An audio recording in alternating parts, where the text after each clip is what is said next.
Our conference will begin. Please have a seat and stay on Zoom. For all seminar participants, attention please. Let me pass on the rule during the seminar start.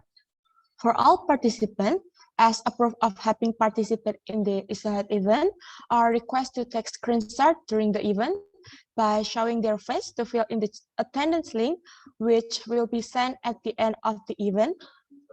Thank you, and don't forget to fill out the pretest via the link in the chat room. Good morning, ladies and gentlemen. Welcome to the International Seminar on Health, Entrepreneurship, and Technology, ISOHET, organized by Faculty of Health Skin Duta Bangsa Surakarta University, Saturday, 1st of October 2022, with the theme, Empowering Health Personnel to Optimize Business Opportunities Amidst Disruption. It's been a great honor for me, Destania Ayu Fardila, as a student from Duta Bangsa Surakarta University, to be standing here and welcome each and every one of you in ISOHET 2022. First of all, let's say thanks to Allah Subhanahu wa Ta'ala, who has given us guidance, happiness, healthy, and mercy, so we attend and participate in this special event without any obstacle. Praise and salutation upon our Prophet Muhammad SAW, who had brought us to the path of life from the darkness in this life.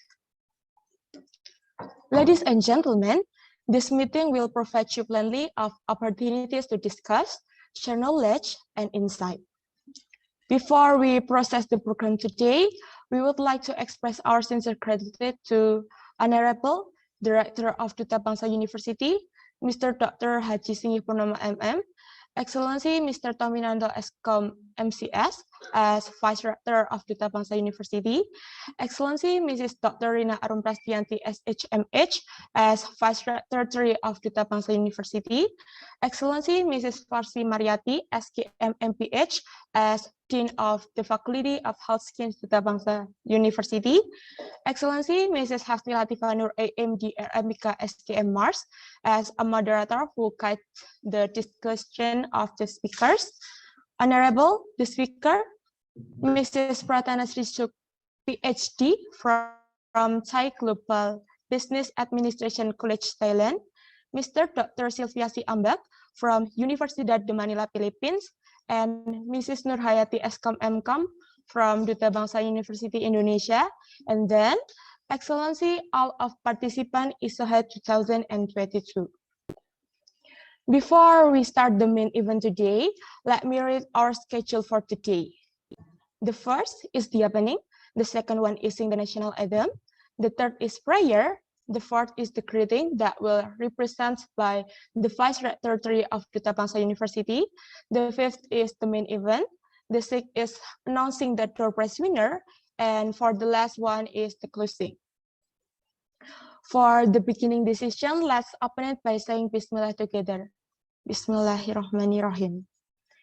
Excellencies, ladies and gentlemen, the next session is Sing National Anthem of Republic Indonesia, Indonesia Raya, and Mars UTB.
And then for the third session is the reading of prayers that will be delivered by Mr. Aditya Kurniawan, IMDBK SKM.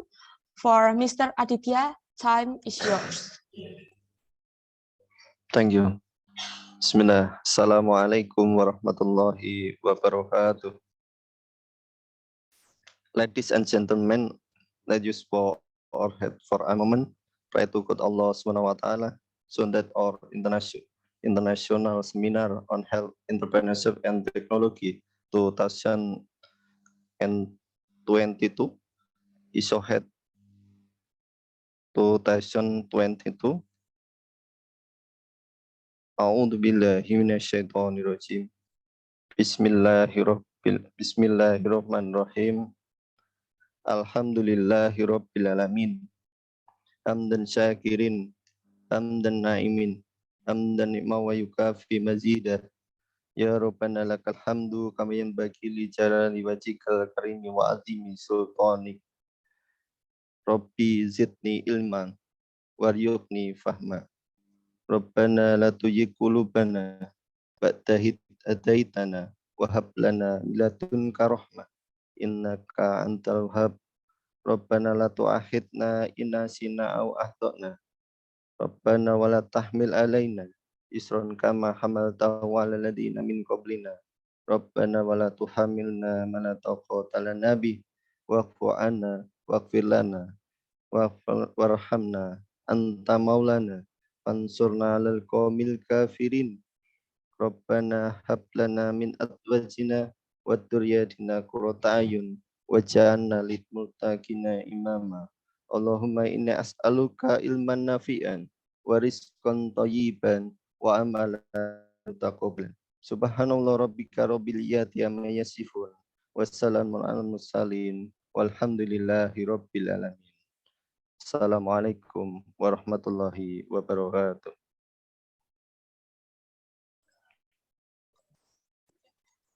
Thank you, Mr. Aditya, for lead the prayer session. The fourth session is the greeting that will be represented by Director Vice-Chair of Duta Bangsa University for Mrs. Dr. Rina Arum Prastianti, SHMH. Time is yours.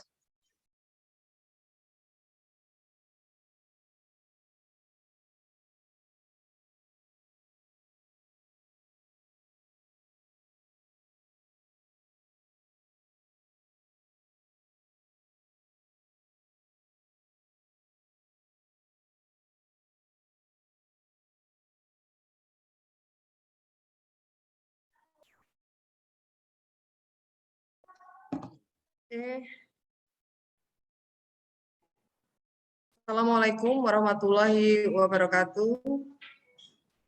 Honorable Rektor Duta Bangsa Surakarta University and the Dean of Faculty Health Duta Bangsa University and a speaker, invited guests, and distinguished guests.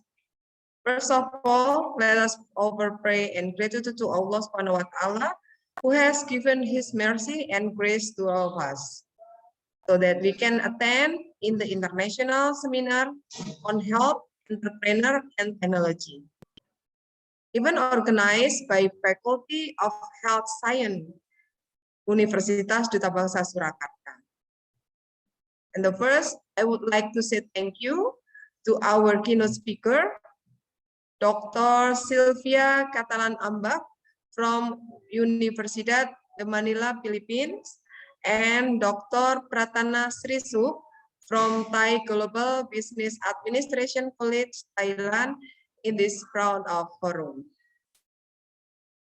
Organizing this very important event in the midst of recovery after COVID-19 pandemic is an extraordinary thing. Moreover, it raises the topic empowering personal health to optimize business opportunity amid disruption. Duta Bangsa University Surakarta is the best private university in Indonesia. Is expected to make a major contribution in preparing educated cadres who are ready to take part in nation building. At the same time, Duta Bangsa University Surakarta is expected to assist the government in preparing young people so that young people generation can contribute optimally the implementation of sustainability economy. By saying Bismillahirrahmanirrahim, I declare International Seminar on Health, Entrepreneur, and Technology officially open. Happy conference. May Allah Subhanahu wa Ta'ala Almighty always give His inayah and bless every effort we make. Wassalamualaikum warahmatullahi wabarakatuh.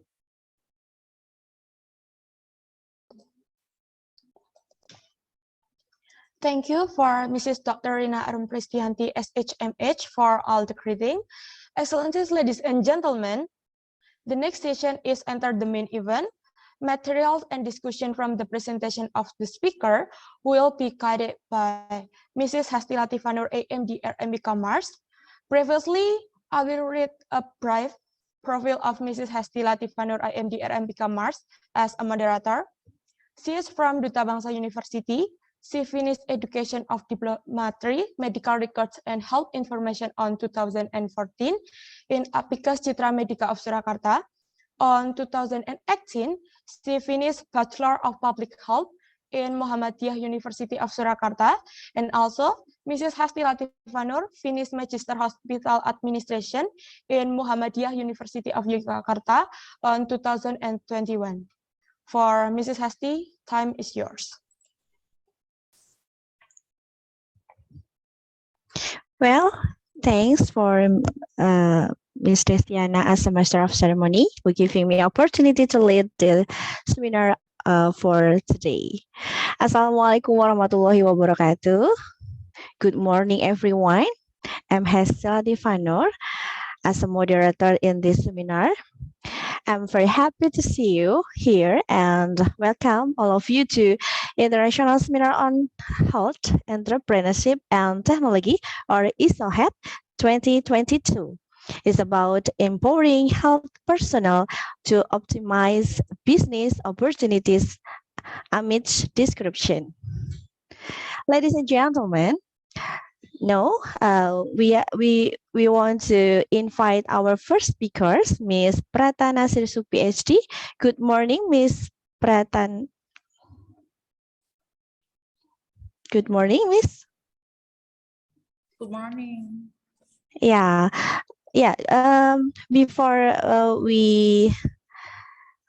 Before Ms. Pratana deliver material, I will to convey about curriculum vitae from Ms. Pratana. Pratana Sirsu, PhD for Education, Bachelor of Major in English from Ramkhamhaeng University, Thailand, Master of Education from Bureaucracy University, Thailand, Doctor of Philosophy, PhD, Human Resource Development, Bureaucracy University, Thailand, and now present position as the Director of Thai Business and Administration College, Thailand. Miss, do you want to show your PowerPoint by yourself or from committee? Yes.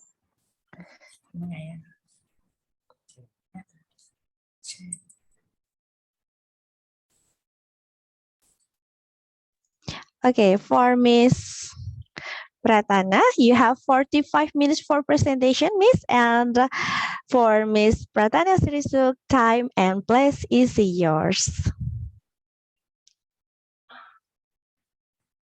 Okay, thank you. Now it's my time to speak, right?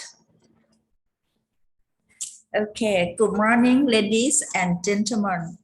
First up, I'm Dr. Pratana Sirsu, Director of Thai Global Business Administration Technological College, Thailand. First of all, I would like to thank you, the Honorable Chairman of the Committee, Universitas Duta Bangsa, Surakarta, Indonesia, Dr. Arum, for the honor today. Can I speak your name right? Because we would to meet in TGBC before, right? Yes, my topic today is strategy for optimizing technology to start business for health students. I would like to invite to speak with my topic, but my major focus in business. So today I would like to speak as integration between technologies, how to enhance technologies for startup business. So two main point is technology to start up. The second is business, how to start up the business. Look around you, the world we live in today is not the world we were born into. In these past few years, technology has changed the way we interact, the way we conduct business, the way we shop, and the way we live and work. The importance of technology in business become necessary. Companies worldwide are relying on emerging technologies to help improve their competitive advantage and drive strategy and smooth. Today, we cannot even consider doing business without the internet, video conferencing, project management apps, and more. In fact, the role of technology in business will continue to expand. So that's why, though health student, you may emphasize in all health and medicine, but if you would like to start your business first, you must have the skill of entrepreneurship that I will talk later. After all, people in the world facing COVID-19 for more than 2 years until now, people recognize of healthy more. Wellness business is coming popular. It is the good opportunities for health students in the near future to start up business of well business. Also in Thailand, people recognize healthy more, and wellness business are more interested than before. The example of popular wellness business in Thailand, such as Telemedicine and spa, fitness, Thai herbs, and beauty clinic. But all these, we must need the technologies to help our business nowadays, because business nowadays is a lot of change from the former time. So that's why today my topic is strategies for optimizing technology to start business for health students. First of all, I would like to review you for the background of first question. How does technology affect employees' performance? For employees with disability, this is my topic. Optimizing technology to improve the efficiency of business is important nowadays, as I introduced to you. With optimizing technology, your company would be productive, anticipate. Also, it would be able to keep up with the competition.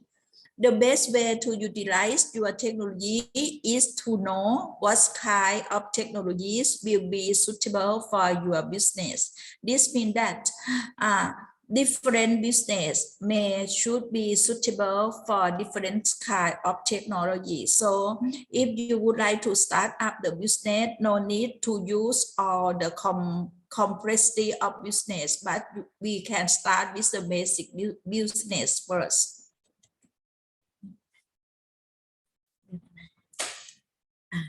Okay, optimizing, sorry.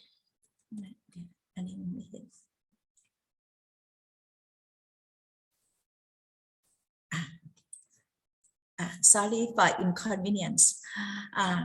How does technology affect employee performance? This is the first question I would like you to think. For employees with the ability to understand or grasp new technology, it can speed up their productivity. New technologies such as instant messaging can help employees communicate in a more efficient manner and get answers and help immediately. This allows them to solve problems and address issues in the workplace instantly. Next question, what is the impact of technology on the workplace? Quicker, better communication has spilled over into other areas of workplace transformation. One of the most notable positive effects of technology in the workplace is quicker workflows. It's not only communication technology behind this reality. It also involves workplace planning and coordination software. Next question. What advantage and disadvantage of technology in workplace? First of all, we would like to analyze because one thing has good positive sides and negative sides. Also, technology has both advantage and disadvantage side. The example of advantage side for technology such as the work has reduced a lot. The work is more accurate and persistent. One can even work without going to the office. This is the good side of technology, but disadvantage sides are such as less employment opportunities are there. Hard losses if the technology fails to work properly. What human can do, machine can never do. This is really important.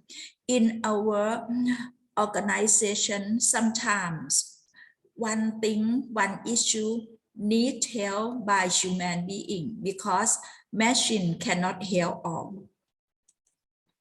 Today's technology roles. As you know, today's technology is very advanced to enhance capability to help you improve the efficiency of your business.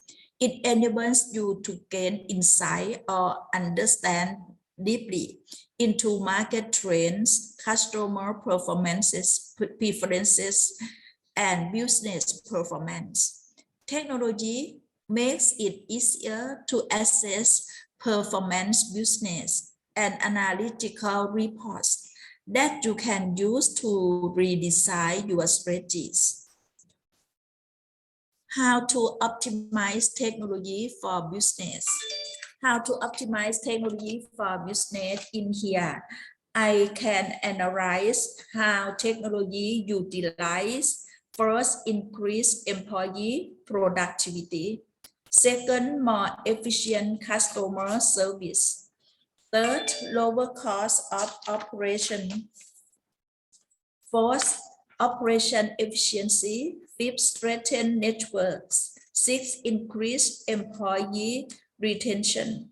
And seven, enhance a competitive advantage. From this topic, I would like to give you more details like this. First, technology utilize increased employee productivity. Technology enables a company to maintain accurate performance, even during economic hardship.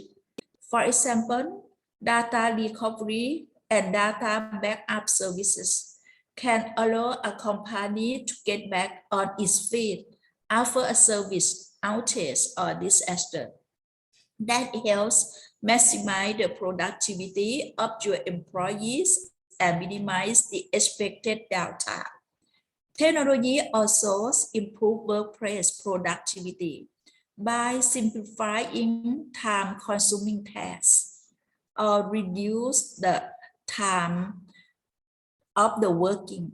For example, the use of document management software replaces tasks such as manual file retrieval, data entry, and filing.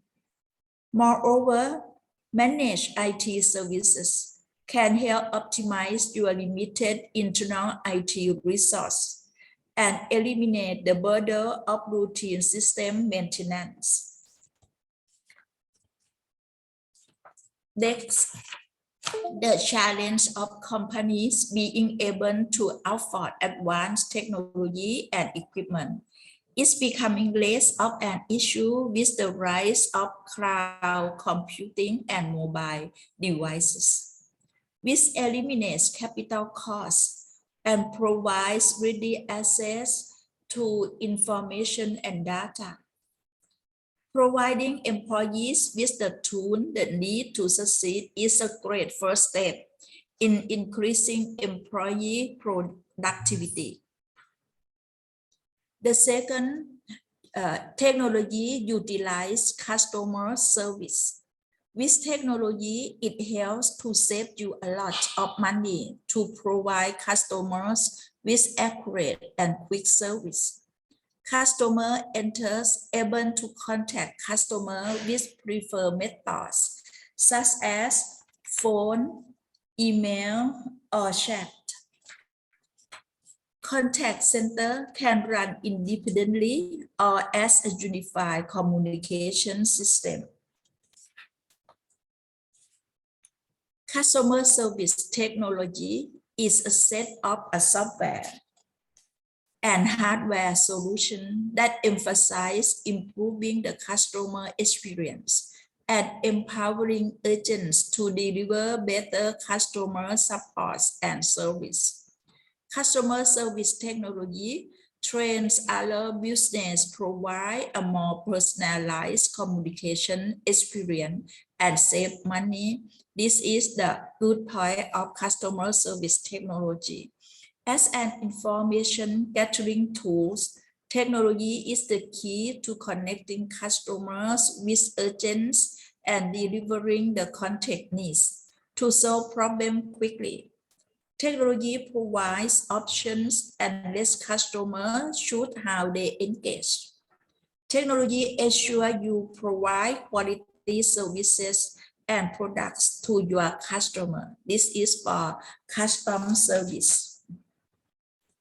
Next, technology utilized to lower cost of operation. The first question is, how can technology reduce operating cost? By reducing the amount of time spent on unnecessary tasks, shrinking the chance of human error, and allowing more people, especially clients, to be involved in projects. Your company will be better able to operate more efficiently, reduce cost, and improve communication with clients simply through automation.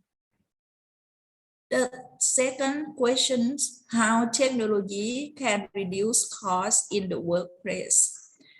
Technology can reduce costs in the workplace. As further, I will offer you only some points.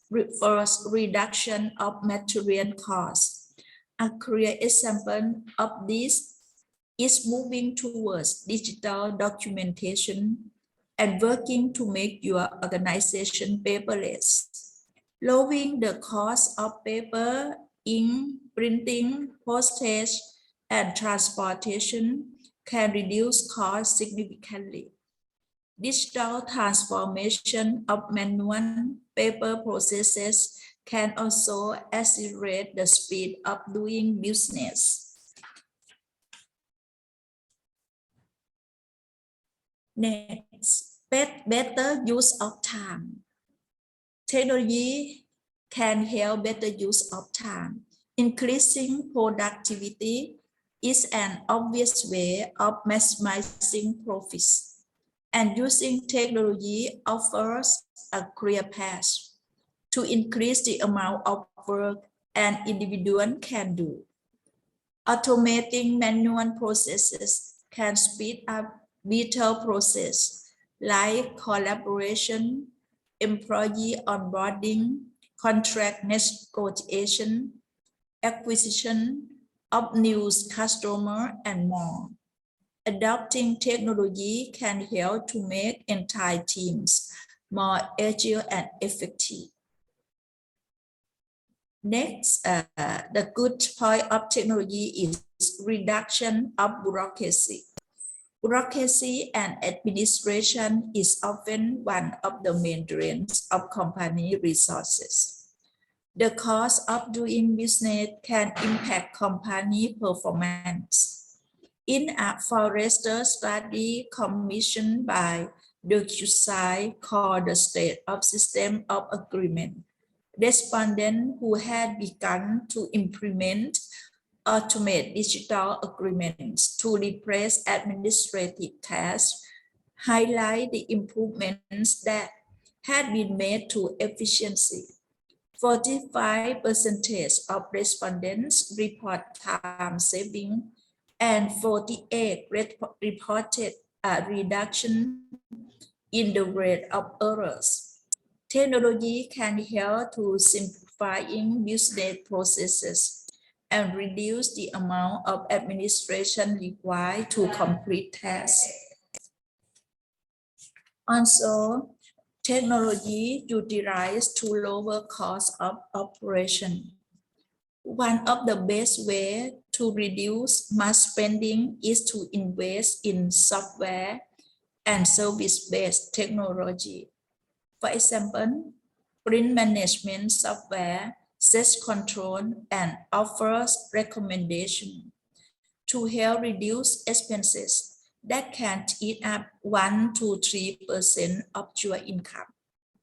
Moreover, cloud computing technology leverages virtual and offsite technologies for storing apps and data and making it accessible from anywhere. That way, you can minimize the cost of hardware maintenance during times of expansion or contraction and improve the security. Technology utilize operation efficiency.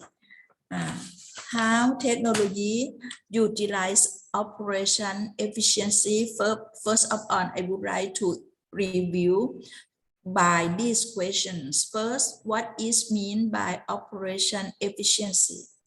Operation efficiency is the ability of an organization to reduce waste in time, effort, and materials as much as possible, while still producing a high quality service or products. Second question, how technology can be used in operation? Usage of technology in operation management has ensured that organizations are able to reduce the cost, improve the delivery process, standardize and improve quality, and focus on customization, thereby creating value for customers. Third question, how technology can improve operation efficiency? Technology can play an important role in creating lean and efficient process. It can help you reduce or eliminate duplications and delay in the workflow, as well as help you speed up by automating specific tasks. Next, so it is necessary to quick and accurate processes as your business continues to grow. Today's technologies such as BPM means business process management, helps company design, model, execute, automate, and improve access of activities and tasks that when completed achieve an organization goal. Besides, BPM software is an enterprise level software solution to automate repetitive tasks, management fundamental processing, and handle process logistics. BPM system optimize and accelerate process, increasing efficiency. This is I would like to explain you for BPM software. So BPM software and content management solutions allow you to optimize your business process, such as it's become easier to restructure repetitive paper-based process, such as account payable procedures and work order processing. Additionally, model communication system improve operation through instant messaging, emails, and video conferencing. That way, critical information can be relayed as quickly as possible. Next, technology utilize strengthen networks. Network solution can enhance your computing power and increase the functionality of your server. In fact, this is an important step when you want to balance workloads and complete tasks quickly. Network virtualization also can help eliminate the need for network hardware and minimize the complexity of your system. That results in increased business efficiency that ultimately improves your bottom line. Next, technology utilizes increased employee retention. I would like to review you with these questions. What increased employee retention? Employee retention strategies for job satisfaction, such as employee retention increase, such as employee retention strategy for job satisfaction, onboarding and orientation. Every new hire should be set up for success from the start. Mentorship programs, employee compensation, wellness offerings, communication, continuous feedback on performance and training and development. This is to increase employee retention, and so we can match with the technology. Investing in technology that makes employee more successful and satisfied is essential to retaining top talent. It also helps boost employees' morale during hard jobs. Technology will enable you to provide desirable tasks that today's digital generation is demanding. For example, installing a host phone system and secure virtual network provides your employees with the flexibility to teleworking. Technology undoubtedly helps improve the efficiency of your business in many ways. Even a single business application or software can enhance your business across different performance indicators. Technology also enables you to set KPI or key performance indicator for your performance in the organization and objectives that best fit your company. Technology also increase competitive advantage. What is competitive advantage? Example. The example of competitive advantage, such as if a company advertises a product for a price that's lower than a similar product from a competitor, that company is likely to have a competitive advantage. Everyone knows this. The same is true if the advertised product costs more but offers unique features that customers are willing to pay for. What are the methods of gaining competitive advantage? I offer you 4 primary methods of gaining competitive advantage are leadership, differentiation, defensive strategies, and strategic alliance. Enhancing differentiation, changing competitive scope. Technology affects value activities themselves. or allow companies to gain competitive advantage by exploring changes in competitive scope, lowering costs, assess information intensity, determine the role of information technology in industry structure.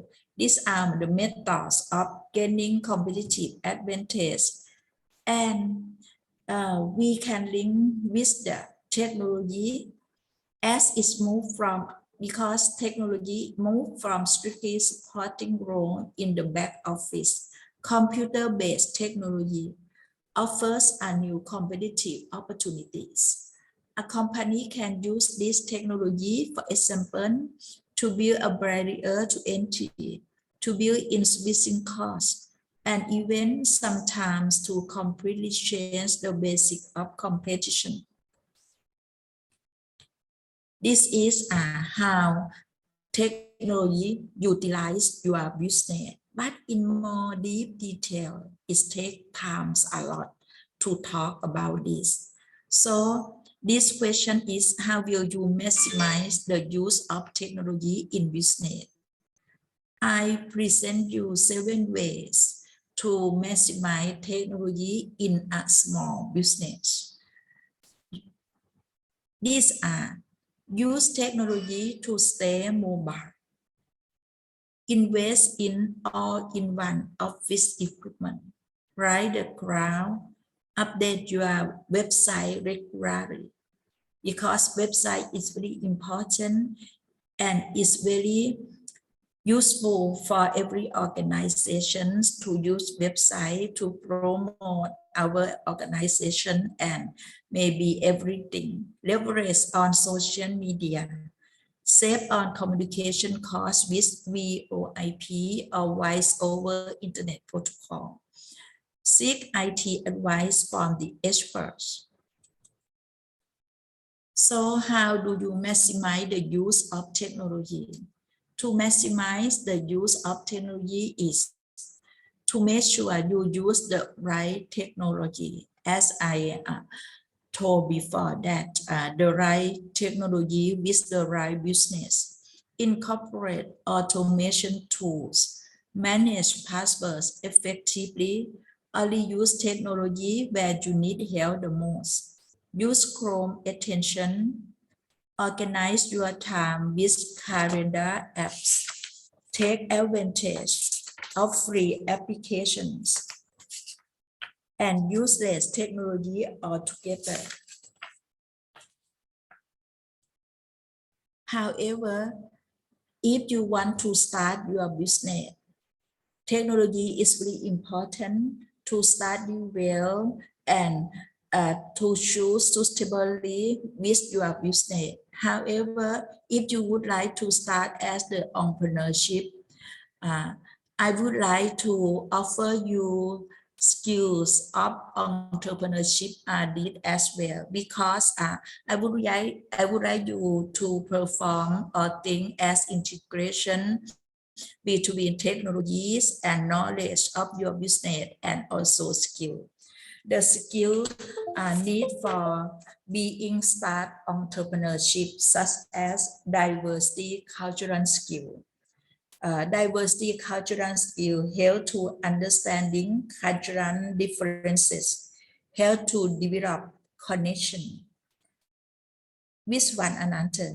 I mean that if you would like to develop connection with the others, you should know the diversity cultural of your connector to avoid a misunderstanding and conflict. Besides, nowadays, because the world is borderless, so in your organization may compose of different employees. When you know your different culture, you can work together as a team and can help to reach your organization goal sooner. The second, communication skills. Communication skill can improve the way you operate your business in good relationship with others. Collaboration skill. Collaboration skill means networking skill or alliance for business, because today we cannot stand alone. If we would like to start our business, finding networking is very important. Finding alliance is very important, and also how to collaborate with our partnership is very important too.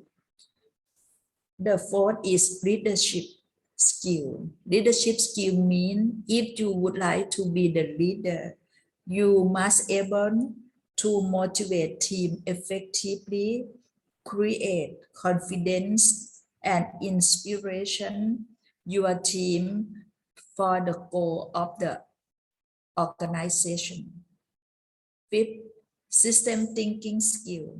System thinking skill help you to solve the complex problems in systematically. And the sixth is innovation skill. Innovation skill means being the good entrepreneur should always think the new valuable products, new methods, and new strategy for your business. This I suggest you to integrate this technology for startup business. This is for all my presentation. Thank you very much for your kind attention today. Thank you. Thank you so much for your metry, Miss Pratana. Nốt thăm này. Yes, ladies and gentlemen, now is the time for discussion and question session. Any question from participant, you can write your question on chat room, or you can raise hand.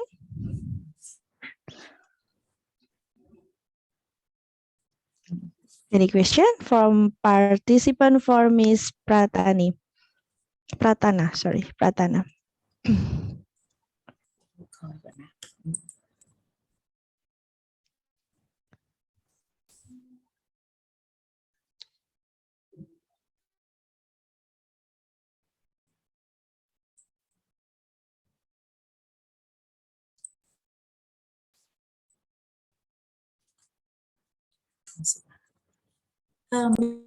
Today I have one of my lecturer to join us. His name is Osama Siha. Now Oh, he is yeah. our international conference. Sorry, this is him. He is my assistant. Oh, yeah. Welcome to Mr. Thank you. Osama. Good morning. Assalamu alaikum warahmatullah. And thank you so much for this great opportunity. Waalaikumsalam warahmatullah. You're welcome. Happy to see all Nice of you to- and thank you. Nice to meet you as well. Yeah, nice to meet you too. I'll be happy to get any questions or any queries from your side. It's my pleasure to reply as well.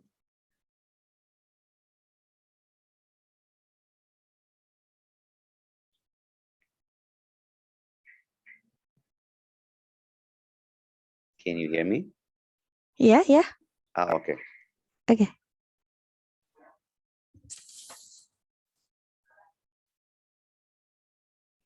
I'm saying I'm ready to get any questions if there's any from attendance like would like to ask any.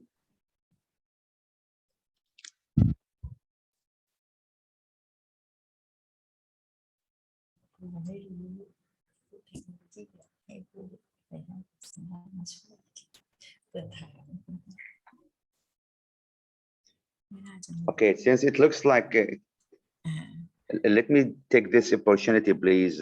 First, I'm very glad to get this opportunity. And since there's no questions, it looks like right now, it comes to my mind to get your attention to when Dr. Pratana give us like a general or 3D panoramic presentation about the technology, about how we should starting a startup company and all that stuff.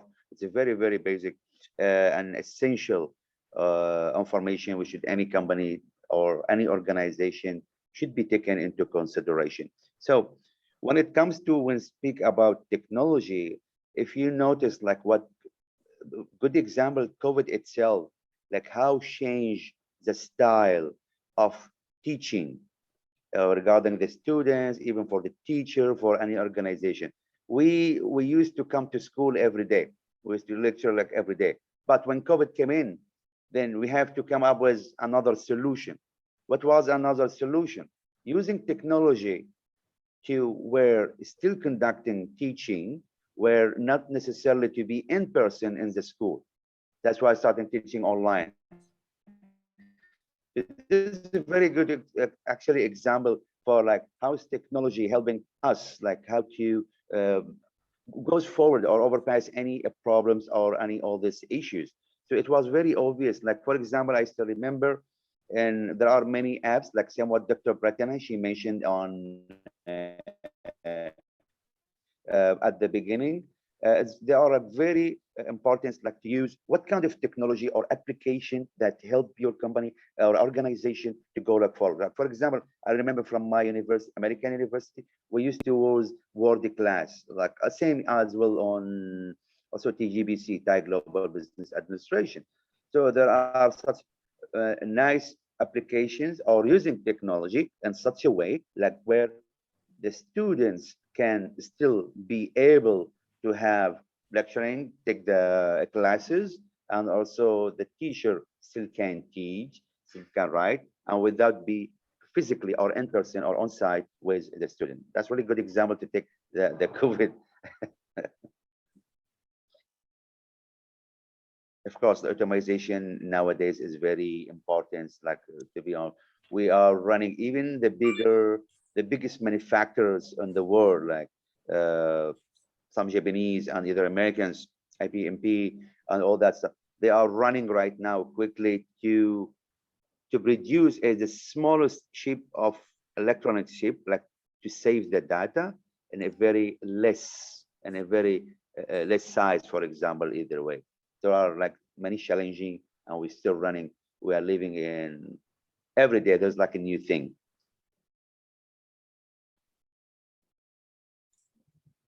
Okay, thank you very much, Ajahn Osama. Thank you, If ma'am. the students have no questions, I think maybe if they have any questions, they can send to Okay.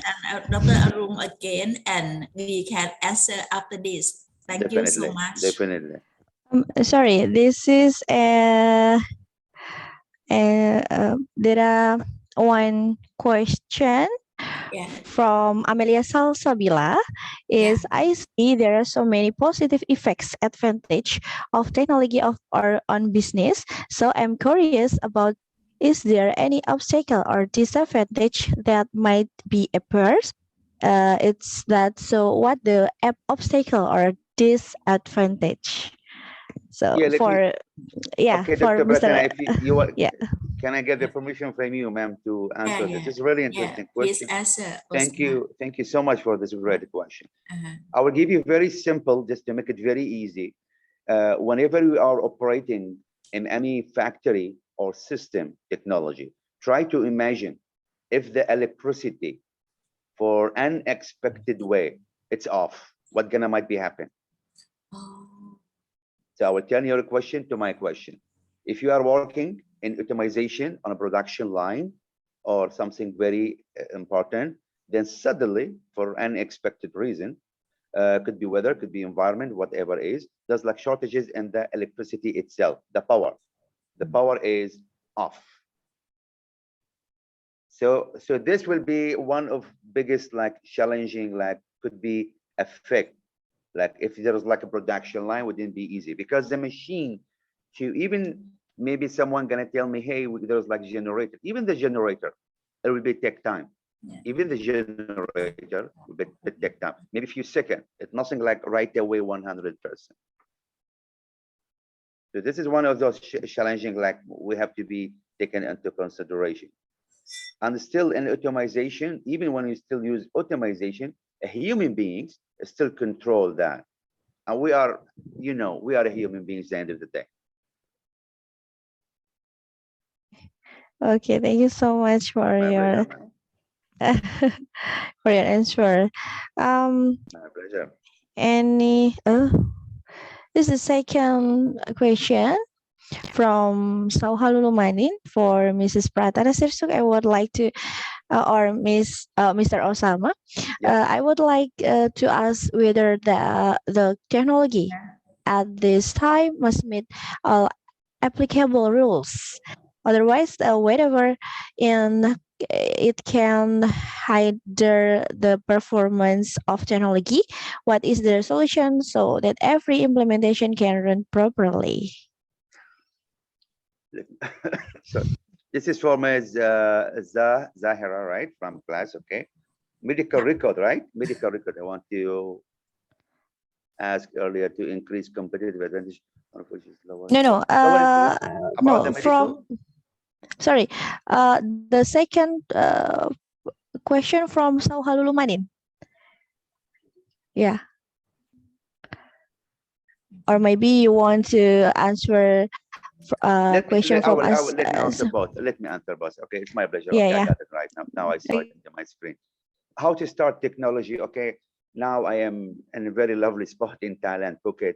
I have one of my our old previous students. Let me see this. He's starting his medical tourism business, for example. This is very good. Thank you for this question, by the way. It's good like to speak about this. Well, what I'm doing right now as well, helping him. So he's a very smart guy, graduated from IT. Now he's using application where wherever you are in this world, you can send your report, for example. Then he tried to, it's like telecare. It's like telecare. Like you send whatever you have, any issue, health issue, then he connect you with the hospitals in very automation way. And putting, for example, the doctor consulting to tell you, hey, what's your health, what's exactly your options, all that stuff. That could be option 1, option 2, option 3. So this is like as to answer the first question, right? So how we gonna start? This is really it was really impressive what I saw from his performance and his company. He's a very young guy, just 29, and he's very successfully start up his business, just like 1.5 years. You can say startup company, focusing more in the medical tourism. Then this is like how we can start this. It starts from very basic, then mashallah, then now moving really in very good way. That's for the question 1, like how we could start it, like as it. Number 2, for I think for the medical, right? For the medical.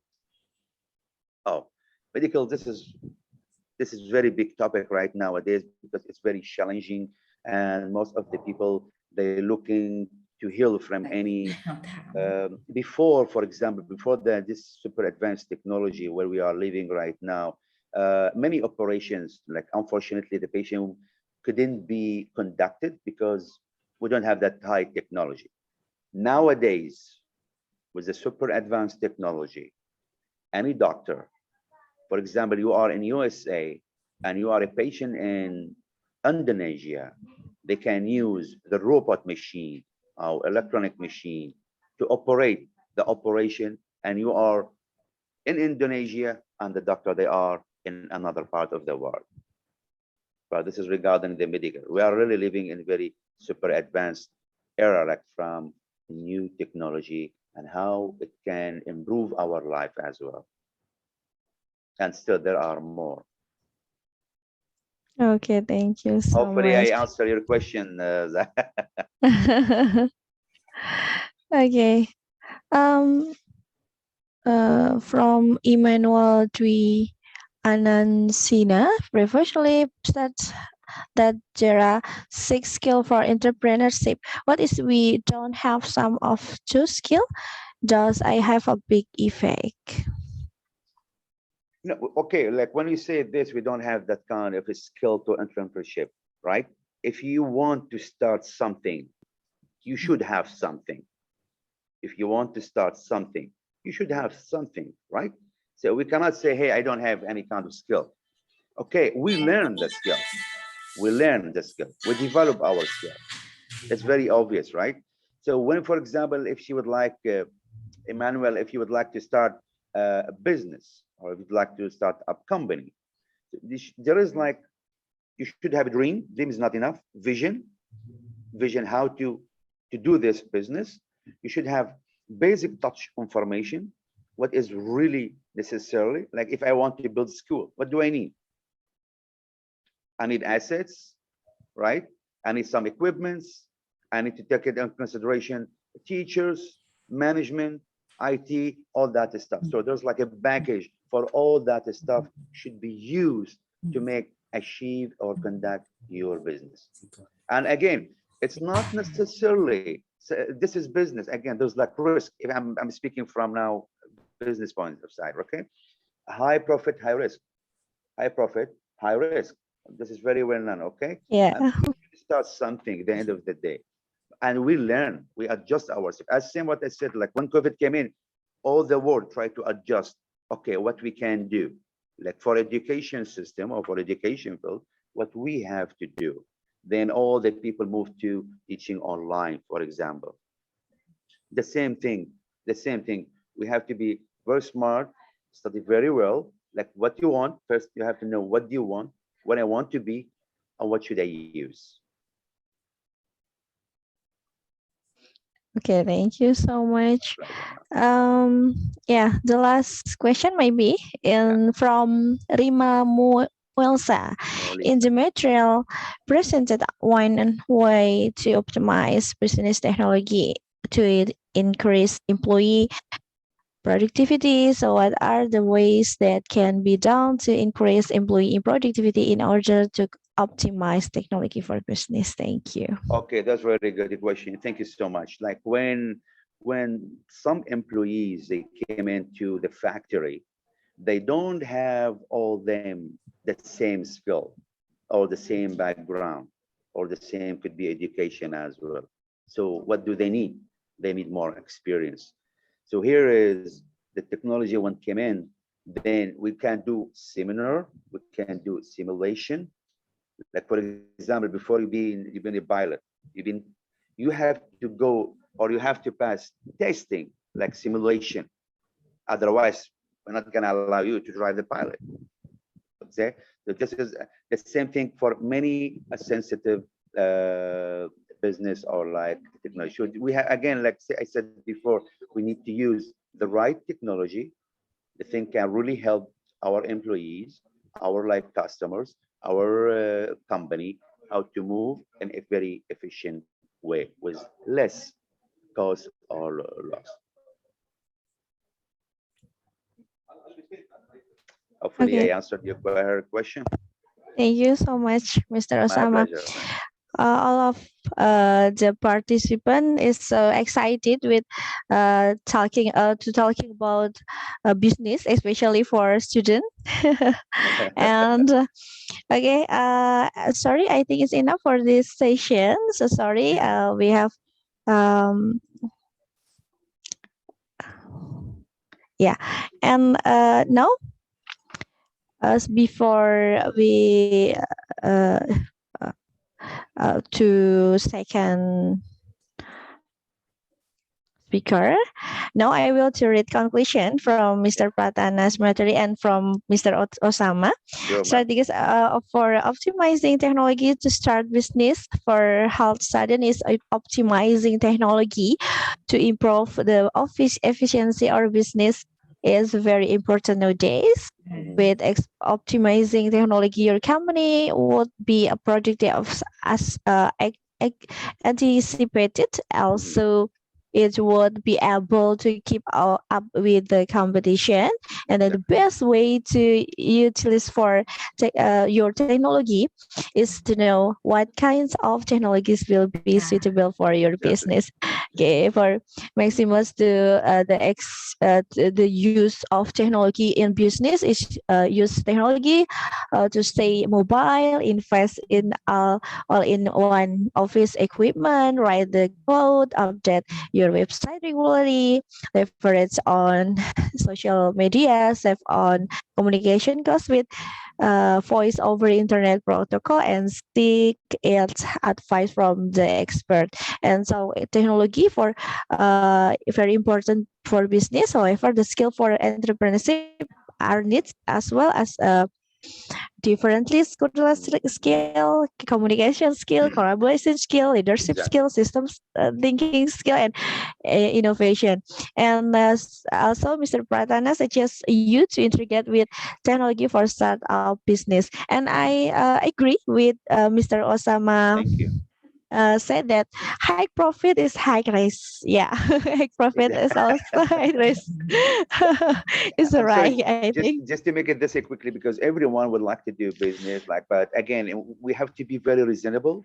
You have to think like very quickly, like, and in business world, because I came from the business background as well. Yeah. And the people said, okay, this is like, there's like some business dreamer. I don't want to say it now, but I have to, because some people, they came in, hey, I want to earn that much. I want to have that much, but it's not gonna happen by one day. It's not gonna happen by one. Yeah. Yeah. Thank you so much, Mr. Bye, Osama. Okay. Thank you so much for Miss Pratana and Mr. Osama Osama. for your interesting material today. Thanks Thank you for so much. joining us today. Nice to meet you. Maybe the next Nice to session meet we you, can and thank you for to Dr. meet Pratana to get me this again. opportunity as Thank you well. so much. Very Thank you proud so to. much. Thank you so Okay. much for My our pleasure. Yeah. audience. Thank you. By the way, Thank just you. to make do one thing, ma'am, if I'm more than happy later on, we can do workshop if you want between TGBC, Thai Global Yeah. Business Administration, and your Okay. organization or your school. We can Yeah. discuss a little bit further, more in details. Like we can do something, especially for the students, or they would like to start up, or those entrepreneur like would like to have something to be done. So we can do that, and it's my pleasure. This is Okay. voluntarily. Okay, bye bye. Sure. Thank Thank you you, so Thank you sir. so Thank you much. so much. for your Have a kind great Thank you day. so Thank much, you. Yeah, thank Miss you. Pratana and Mr. Osama. Thank Yeah, you. So much, thank ma'am. you Highly so much. appreciate it. Bye bye. Bye bye. Okay. Yeah. First session is done. Thank you so much for Mr. Pratana and Mr. Osama for the material about strategies for optimize technology to start business for health station. And well, ladies and gentlemen, now allow me to welcome the second speakers, Dr. Silvana Siambek, to deliver his ขอโทษพูดจะออก Okay. Good morning, Dr. Sylvia. Good morning. Yeah. I want to convey curriculum vitae from Dr. Silvana Siambek before.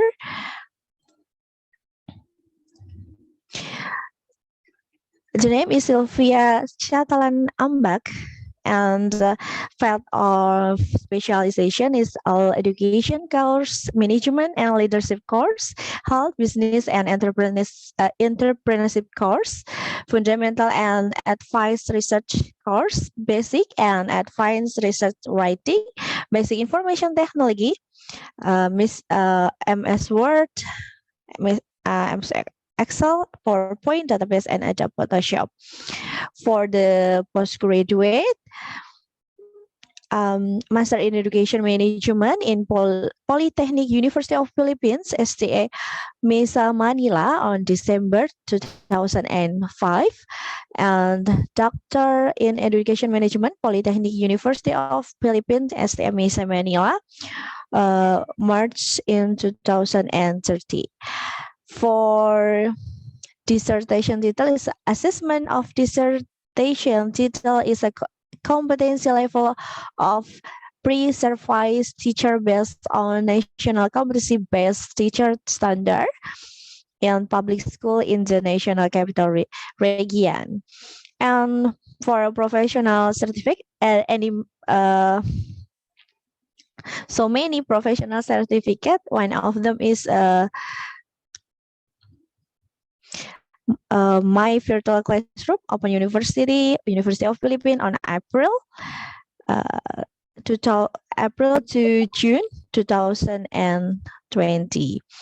And then for tertiary, Bachelor in Business Teacher Education, major in Technological Livelihood Education. And then for work experience,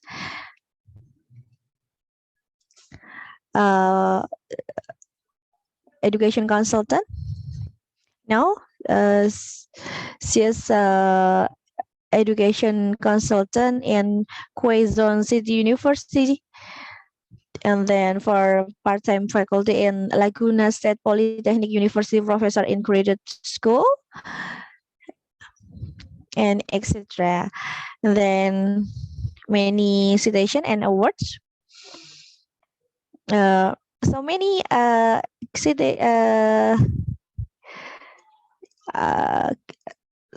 citation and award in Indonesia, especially in Stikas Yayasan Dr. Sutomo Indonesia and Pixie Ganesa. And then for publication, many publication.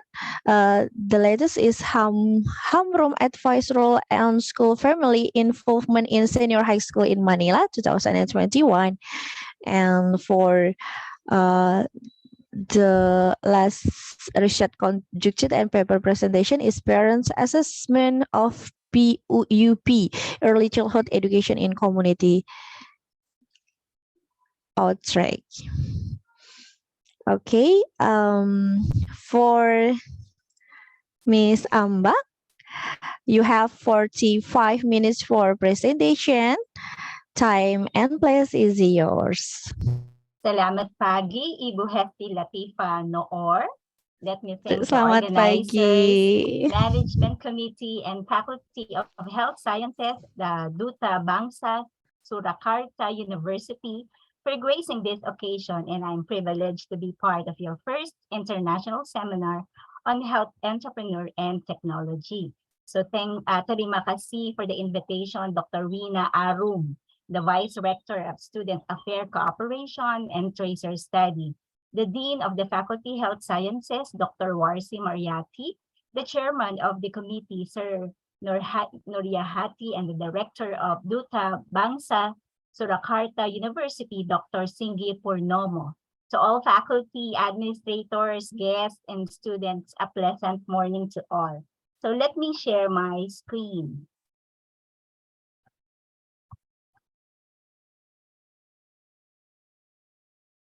Okay, is my slide is visible? Yeah. All right, so kindly click the heart button if you are ready to learn the business opportunity and health sector in the era of disruption. Okay, am I audible, everyone? So my topic is all about the business opportunity in health sector in the era of disruption. So this is my short affiliation of mine, not so many earlier. So I am a professor in the graduate school of Laguna State Polytechnic University, and I'm also professor lecturer 3 in Universidad de Manila, university researcher and managing editor of one of the NILAD publication, Institutional Journal. Okay, and my topics are business overview before disruption, actions implemented during ECQ, startups and the business impact, and business opportunities and in health sector. So let's start with the first, in terms of overview or the business overview before the disruption, the COVID-19 virus, which has affected over 4.1 people in 185 countries as of May 10, which is continuously hurting the global economy. While some countries have gradually lifted their restrictions, most countries, including Singapore, United States, the United Kingdom, and the Philippines, are still on the process of recovering to control the outbreak. While it is difficult to predict how long the pandemic impacts the global economy. So the previous lockdowns have resulted in job losses, supply chain problems, travel restrictions, and businesses disruption across the world. So here in the Philippines, The enhanced community quarantine, or the ECQ, in Luzon was declared on March 16 of 2020. So until now, we are still in the level 1, but we could travel from one place to another. So we have during lockdown, we are on the quarantine periods, 87% of the business population was affected, and 1.52 billion businessmen were out of business. As you can see in this Philippine Real Gross Development Product, so with the longer ECQ, economies have lowered the 2020 growth forecast for the Philippines to 0.2%, which is significantly lower than the government's initial target growth rate of 6.5 to 7.5%. So the lower household consumption, decline in cash remittances, ban on public transport, and business closure because of the pandemic are among the reasons for the economic slowdown. So in March, the National Economic and Development Authority, or NEDA, estimated that the potential job losses in the Philippines will reach 1.8 million COVID-19's impacts on the Philippines economy. However, may be managed depending on the government response and actions. So 48% in this area that one of the initiative under the Republic Act number 11469, also known as the Bayanihan Hill to Aswan Act, is the 1 peso enterprise rehabilitation financing, or the so-called facility under the Pondo Pagbabago at Pag-Asensyo initiative of the Department of Trade and SLIDE.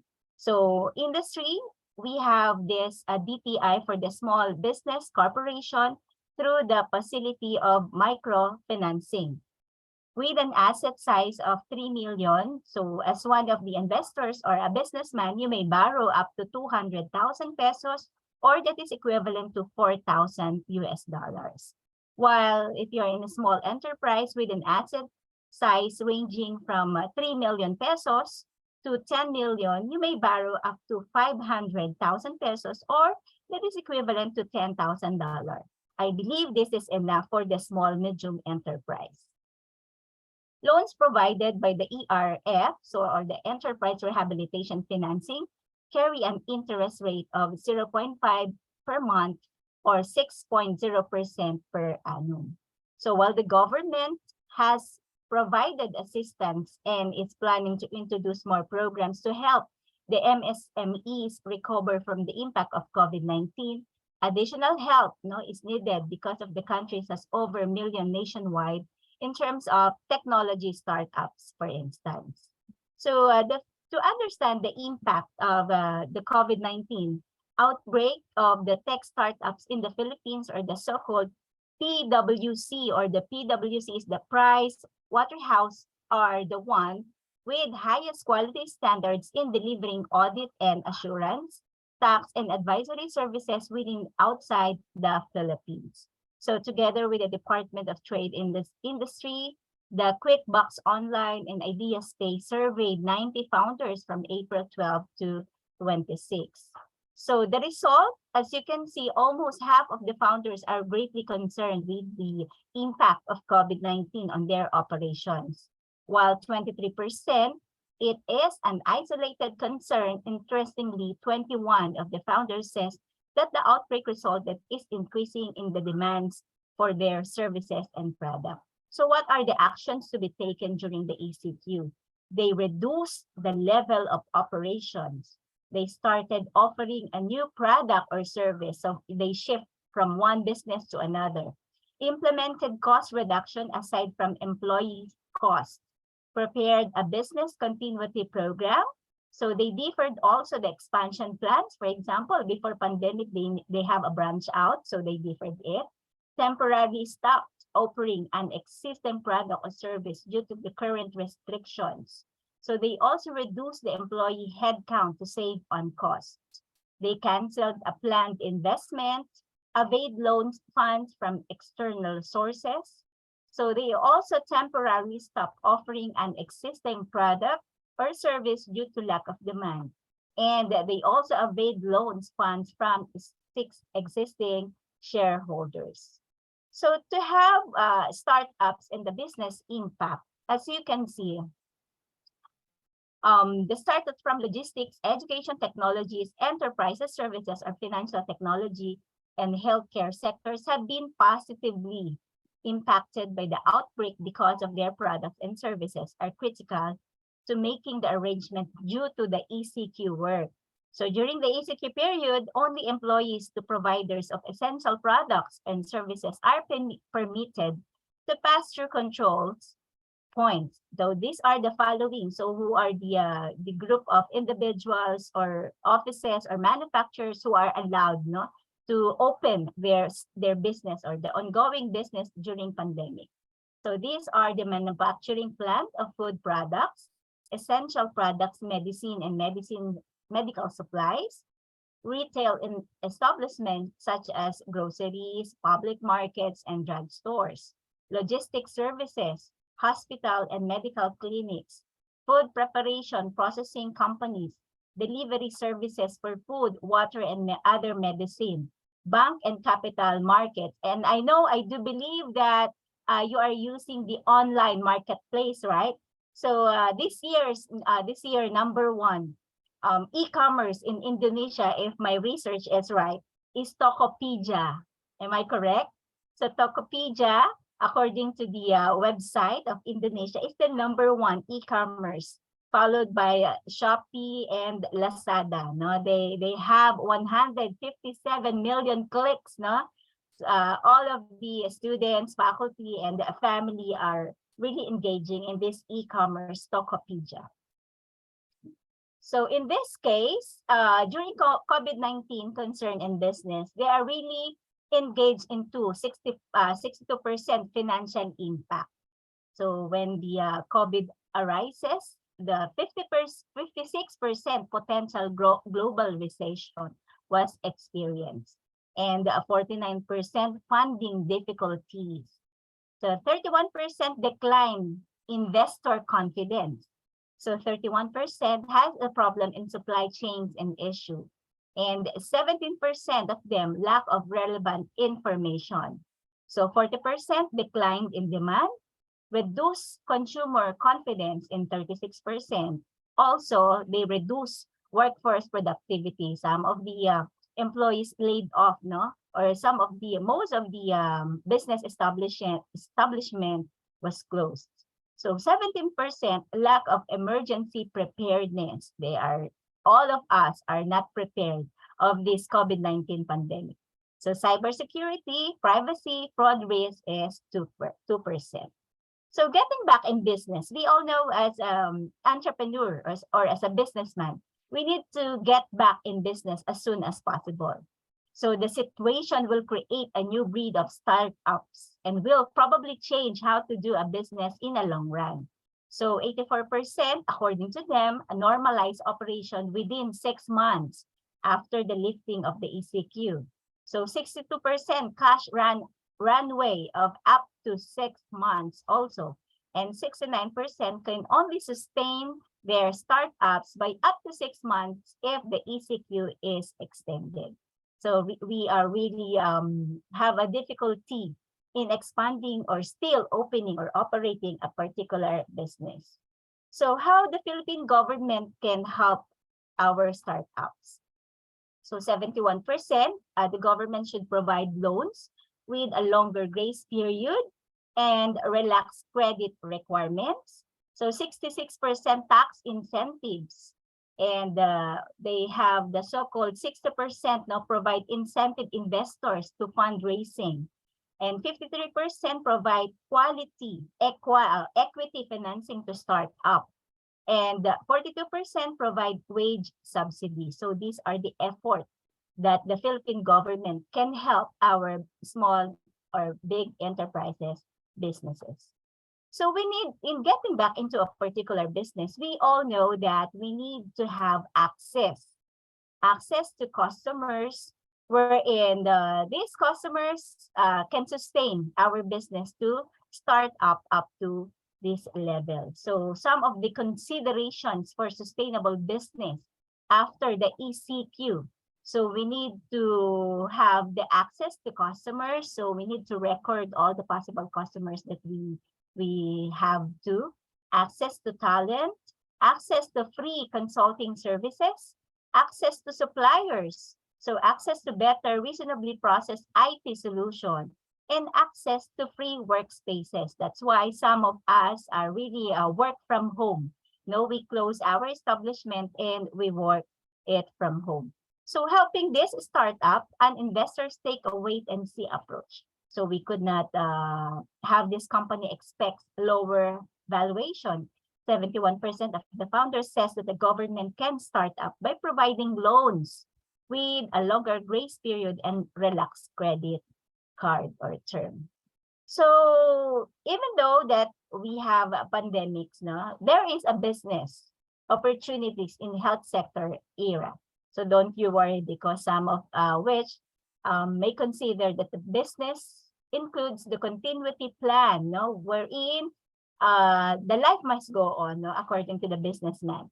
So they need to develop a continuity plan with a full participation of the so-called workers, will help identify the risks that might affect a specific business or organization in times of crisis and devise strategies to reduce their impact. So the plan may address the possible mental health and social consequences that an epidemic may have to workers, no, according to the study of ISOHET 2020.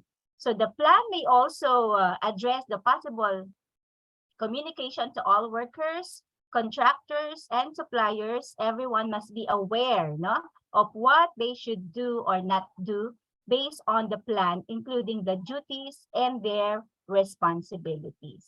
So as you can see, one of the business or work opportunities happens, no, in health sector in the era of this disruption was the training and communication management. So that is number one. They are the training management workers. Probably if you graduated in your program, you could be part of this training and communication management workers that adopted the measures to prevent risk of exposure on the virus and on how to act in case of COVID-19 infection. So training on the correct use, maintenance, the disposal of PPE, maintaining regular communication with workers to provide updates on the situation in the workplace, region, or other country, informing workers of the right to remove themselves from work situation that possess in imminent and serious risk to the health and safety. The second opportunity is you could be, no, another healthcare workers. So if you graduated from your program, you could be a healthcare workers. They are the first responders from emergency medical teams. Healthcare workers is the emergency units and specialized treatment units, no, transportation and first aid. So globally, we all know that the number of healthcare workers is rising. So there is a high demand, not only in their country, not only in the Philippines, but international. So another opportunity is laboratory personnel, if you're familiar with this. Now, the use of bacteria, viruses, blood, tissue, and or bodily fluids in the laboratory that may cause infections. So these are the, in terms of this team, they are the one who become the carriers, and they need to develop this by addressing a specific manipulation in the laboratory settings. They are the one who check, no, this laboratory fluids. Another is the emergency transport workers. So they have the opportunity, no, during outbreak. They need a transport patient, no, by one of the examples is the ambulances, as well as the dedicated flights, trains, and ships, no, exposing these workers to risk of contagion. So those transporting the bodies of persons who have died from highly infectious diseases are also at risk. So these are the one or the group who belongs to the emergency transport workers. So another work or position is the cleaners and waste management workers in healthcare and emergency facilities. These workers who are managing the disinfection and waste management of these facilities appropriate hygiene, PPE, and proper disinfection methods must be used. So as you can see, based on the study of the total healthcare workers, 18.6 million belong to the healthcare services. So 39% belong to the healthcare providers and who works in the hospital. So these are the studies or the status of the healthcare workers. Another business opportunity, while the so-called technology has been improving, I checked the question earlier, so what are the business opportunities? For example, if you pertains to the delivery of service in the hospitals or in terms of healthcare facilities, number one, before, during pandemic, because there is no face-to-face check-up, most especially if you are not a COVID-19 patient, they just have a fever, they just have other illness or sickness, we use now the telemedicine. So one of the position or one of the work, during pandemic is that telemedicine was further utilized as an alternative to face-to-face appointments. Diagnoses, meanwhile, are effectively performed even outside the doctor's office through devices enhanced with connectivity features. Be sure that you have this online. Another is the digital health intervention. This digital health intervention, according to Dr. Enrique Tayag, the Director of the Knowledge Management and Information Technology Service at the Department of Health here in the Philippines, recognized that the pandemic has opened opportunities to consider digital health intervention to address the gaps revealed within the health sector. So another is the service delivery. So these gaps includes the service delivery. So we need to have a supply of commodities, adherence to clinical guidelines, access to information, and access to the services themselves. So they are the one who delivers our needs, not only at home, but most especially to the hospitals. I don't know if the services in your country, the service delivery, because in our country we have this, the Tok Tok, Lala Move, Grab Car, or Grab Express. I don't know in terms of Indonesia. So another choices are made by the health providers for their patients. They need to have the so-called healthcare providers. So when we say healthcare providers, they are the one wherein this digital health interventions restore the balance so that the choices from patients themselves are also equal footing with the choices of the health providers would provide the patients according to the Department of Health intervention, and which also includes the teleconsultations. So they deliver to Filipinos from anywhere at any time is a great force multiplier in a situation where we don't have enough doctors and frontliners. So based on the study, 70 to 80% of the customers don't ever have to see a doctor face-to-face because their condition can be treated through telemedicine based on the teleconsultation. So these are the other business opportunities online. So as you can see, we have the so-called telemedicine. So this example of telemedicine, an alternative way to access health services in pandemic care in the Philippines. So that is the facility of the telemedicine. And we have here the healthcare system is divided into two systems, based on the pictures or earlier alternatives. So they have divided of the public healthcare facilities as well as the private healthcare facilities, which are more on the private sector active in terms of care and maternities. The government caters for the primary first line facilities and also regulated these facilities and services by the Bureau. Okay, so if you can see with the table, there are a number of health facility locally. Now we provide our health facility in a local area, in a barangay health station, rural health unit, birthing home, hospital, and infirmary. And of course, city health office. So some of the offices in municipality also caters that healthcare center. So another opportunities in the healthcare sector is In the Philippines, the healthcare sector should provide, they need to study a SWOT analysis, the strength, weakness, opportunities, and strengths, in conforming the sector. The analysis reflect from the discussion with the sector specialized policymakers and other stakeholders. And these are the development of health sector in the Philippines. They open up business opportunity for Dutch and Philippine healthcare organization, So we have two terms, the short term and then the medium term. So when we say short term, from the year 2021 up to 2023, while in terms of medium term, so from 2023 to 2026, what are those business opportunities or services here? They are the expertise, that will continue to demand in the Philippines, which is based on the advisory services. So advisory services includes health financing, We have also the primary and particular towards organization and general practitioner and referral, if you're familiar with that. There are also the planning and design, renovation existing infrastructure. So they also have the management support. So public models of dental health care and mobility and road safety. So if that is the ongoing project of the Philippines. So we have also the medical goods and equipment. So another business opportunity. We all know some of the markets or the medical markets for these medical goods and consumables are likely served through imports. Now we import different goods from other countries.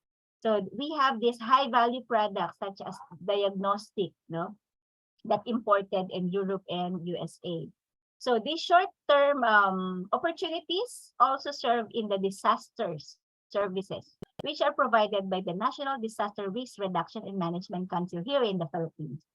And we have this consumables wherein most of the countries from Asia, from China and US, they have this appropriate material or the so-called frontline health respondents around the world. We need supplies. So the business opportunities, they produce now these supplies because according to the study, 89 million masks are needed every day all over the world. 30 million gowns was used, 1.59 million goggles, 76 million gloves, and 2.9 million liters and sanitizers. So this is based on the World Health Organization report. So if there is no businessman who caters with these needs, probably we will have a problem for the COVID-19 issues. And we have another is the cleaning materials, not only at home, but also in other and all establishments. Actually, we are now more on the aspect of we are more cleaner than before pandemic.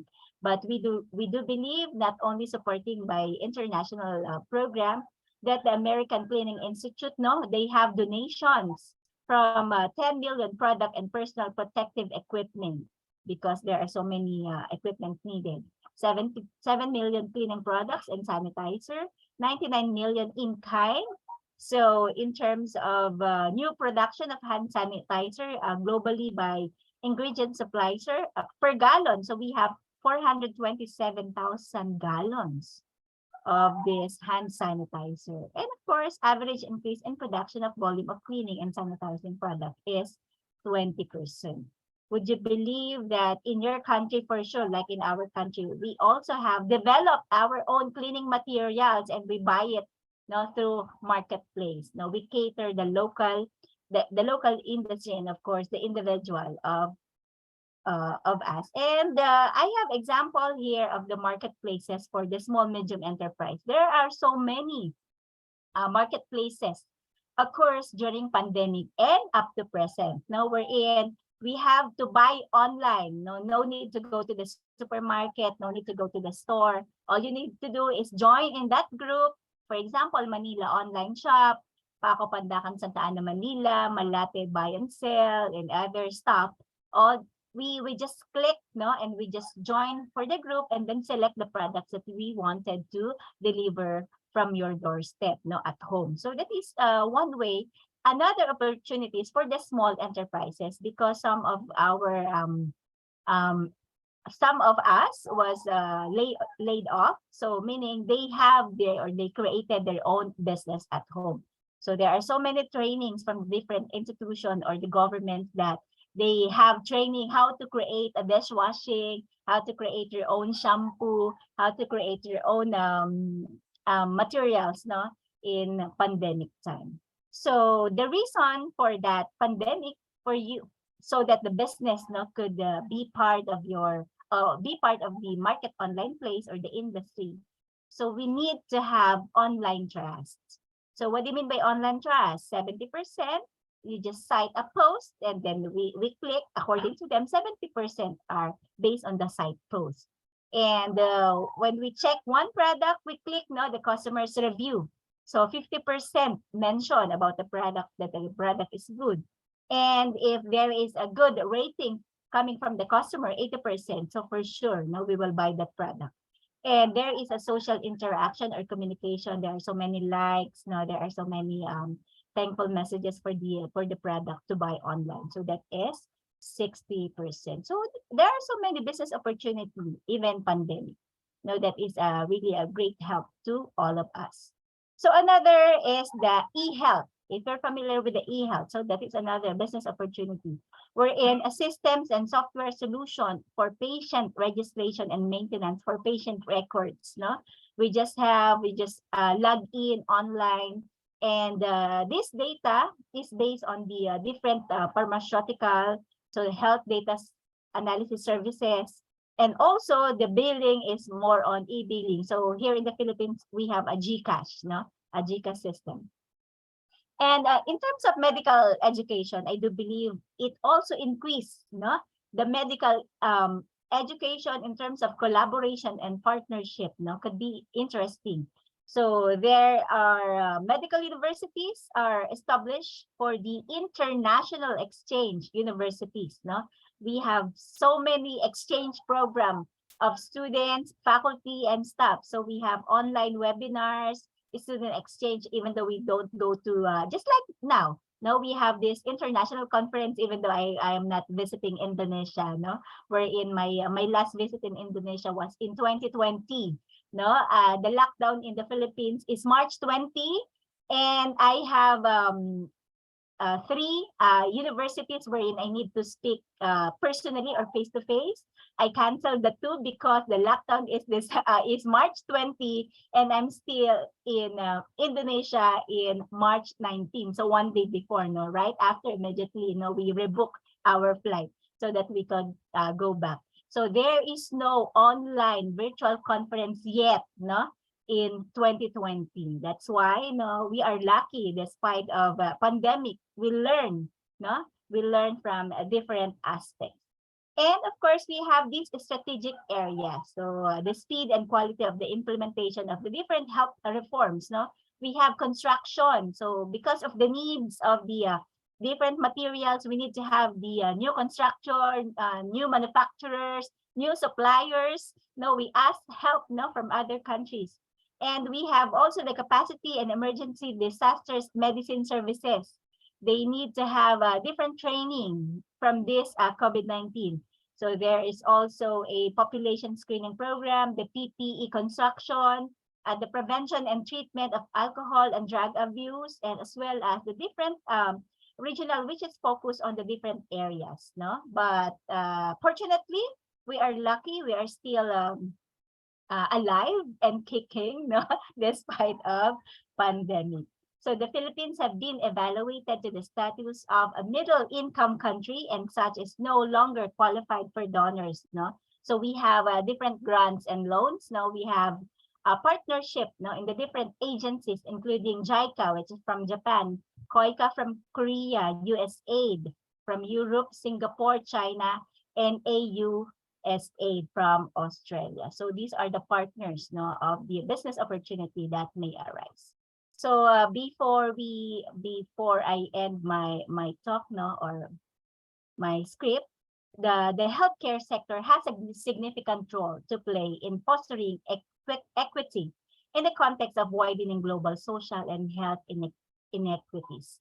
So the expansion and success of modern businesses in the current business climate are influenced by a variety of factors. So some of the businesses are well known for their products, other for their services, and still others for intangible characteristics such as brand loyalty or captivating advertising campaigns. So let's be part of this e-commerce industry, not only here in the Philippines, but also all over the world. So terima kasih. So thank you so much for the opportunity to be part of your conference. Thank you so much, Dr. Amber, for your material. And ladies and gentlemen, now is the time for this question and question answer for the second session. Any question for participant? There are questions on chat room. Okay, I will stop by sharing. From Ika Lutfiana. Maybe Ika Lutfiana want to ask on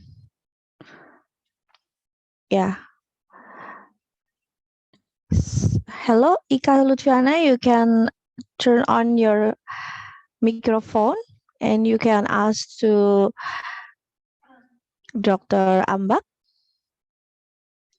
Hello, Ika.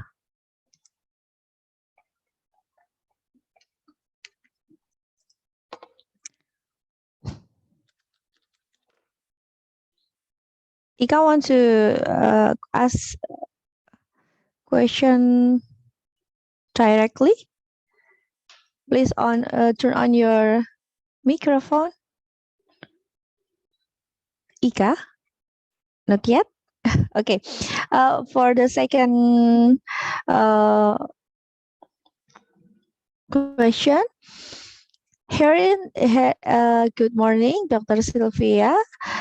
Permission to ask Sherin to mention that business opportunities in the health sector, for example, are telemedicine, digital health intervention, service delivery, remote treatment, and so on.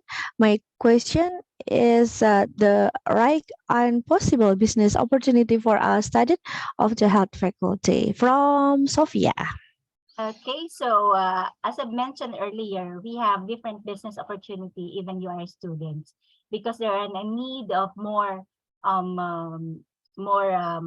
health sectors related, that you could be part of the health sector programs, and it is according to the digital health interventions coming from your country. Like in our country, we have the so-called intervention to address the gaps such as service delivery, wherein we could supply all commodities, adhere to clinical guidelines. So we have also health providers for patients, digital health intervention or services. If you have the so-called on-the-job training or partnership with the hospitals or other industries, you could be part of the so-called preventive medicine, in terms of immunization.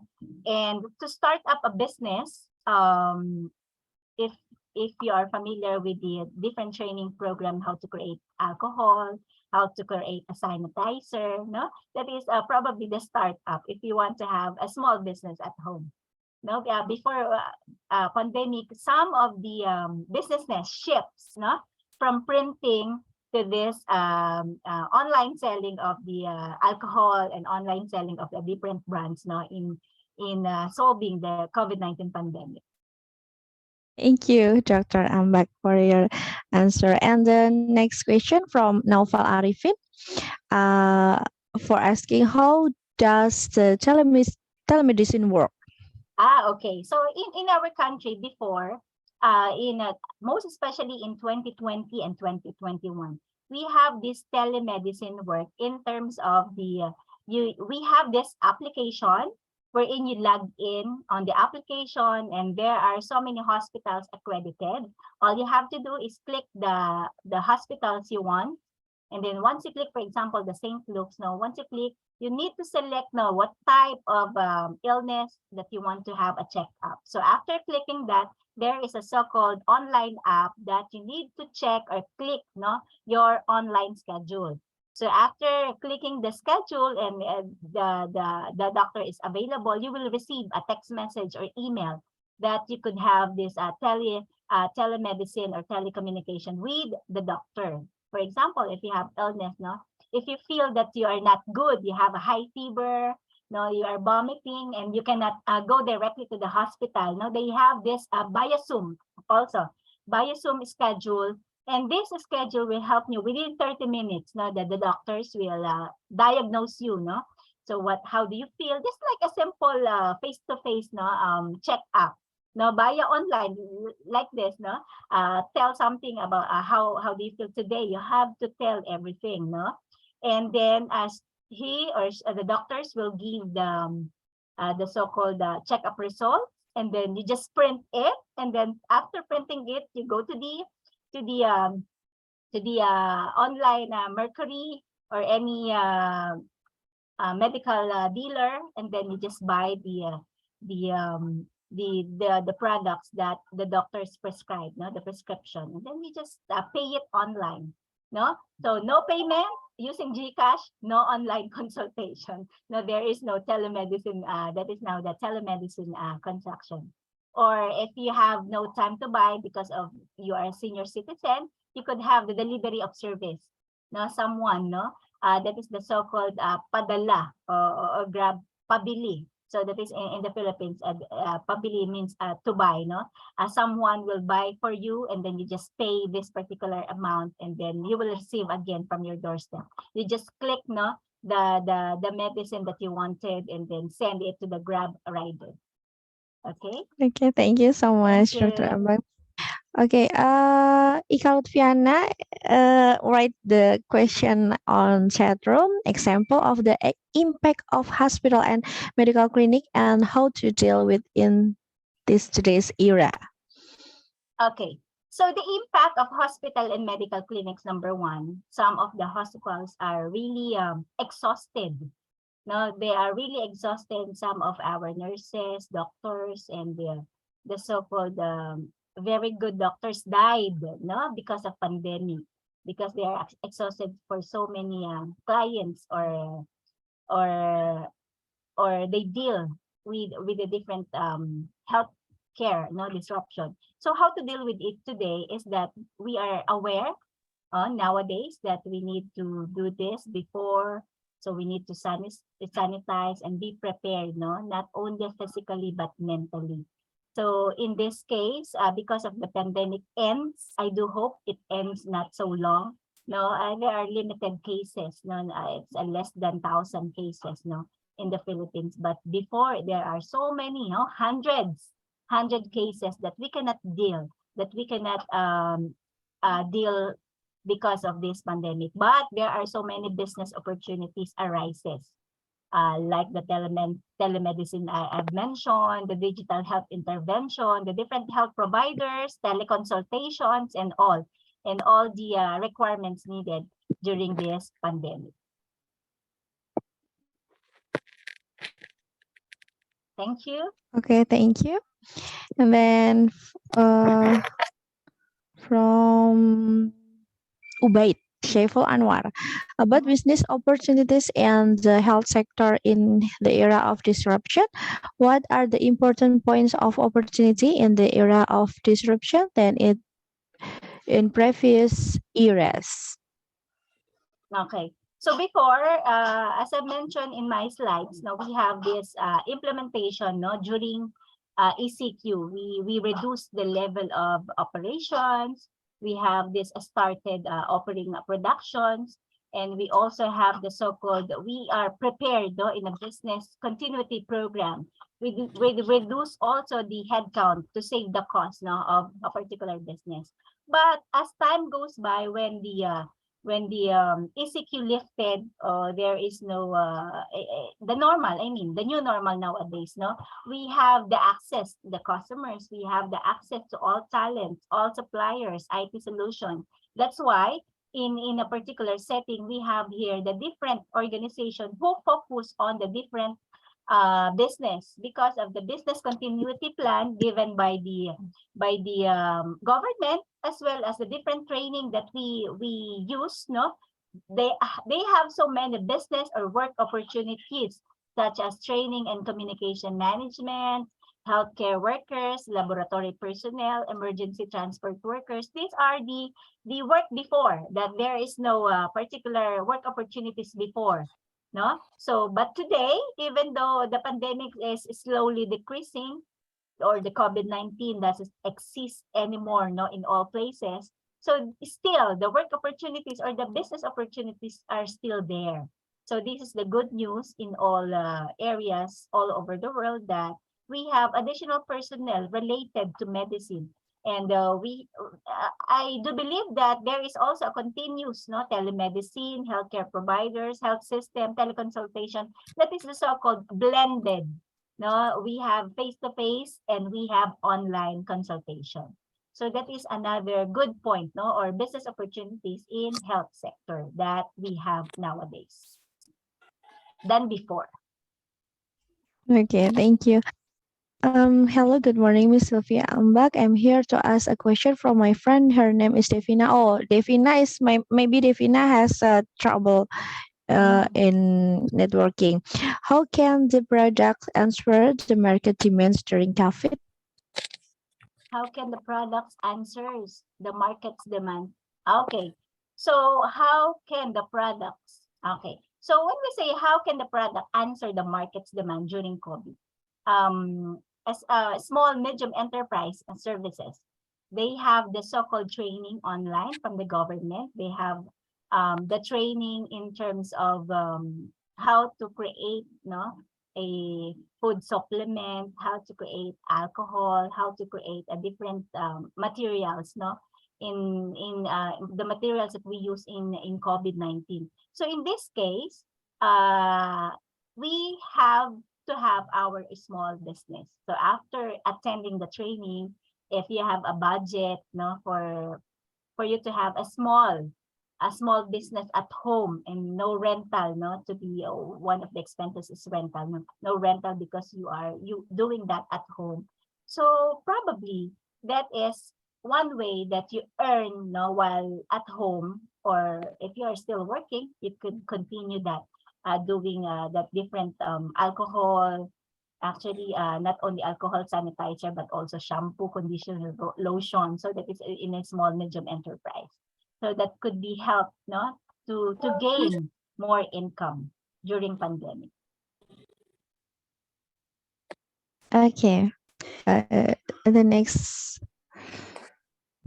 question is from Rima Mulsa. Hello, Miss Sylvia Ambak. How to find out a very profitable business opportunity in this era? Okay, so the business opportunity, because I am also engaged in the business opportunity. First, we all know in a business, you need to find what? Find location. So if you're good in one site or one location, you need to check what is the need of the customer in that area. So if you think you are near, no, in school, so in one establishment, if you're near in school, probably the need of that school is to have a computer shop, to have a printing services, to have the so-called all supplies needed in school. So if you think you have the right place, the right customer, and probably you find a good supplier with a lower cost, and that is profitable enough to have this opportunity, no? Not only during pandemic, actually in the long run, no, that is the lifetime opportunity that you may use, no, as a business or individual. You need to find. So nowadays, no, it is more on the if you're familiar with the different milk tea, no, milk tea all over the world. No, milk tea is life. Not coffee is life anymore. Milk tea is life. If you visit one particular area, there are so many establishment near also in the and different houses, and there is no one, no, selling a milk tea. All you have to do is start up a business of doing that milk tea. But if you visit a place and there are so many milk tea, so why are you offering that milk tea? That probably you could offer, no, a coffee, not a milk tea. So that is another variation. So you first check the location, the customer, and the supplier. for you to have a profitable business opportunity. Okay, the question from Vidya Santika. Can we get maximum result where we don't meet face-to-face when doing health advice?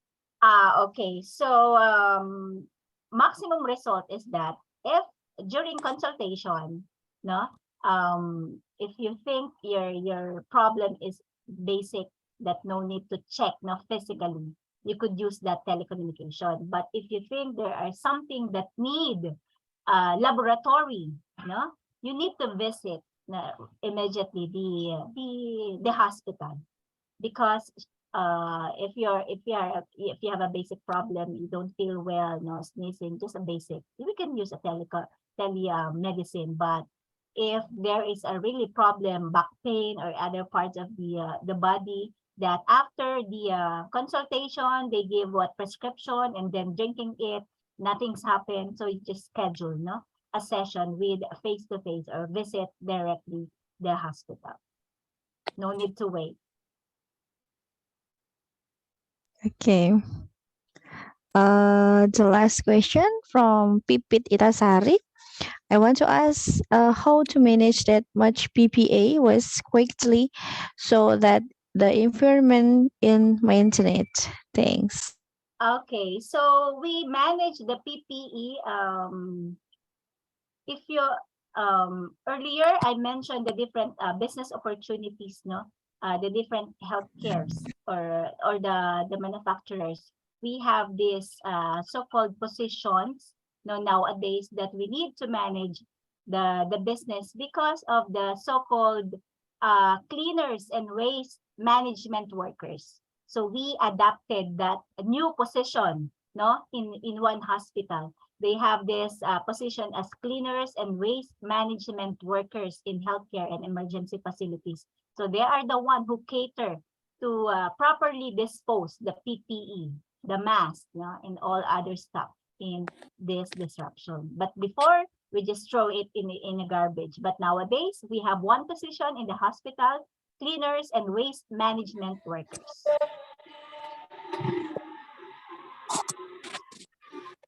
Okay, thank you so much for your answer, Dr. Ambak. And maybe I want to read conclusion from Dr. Ambak.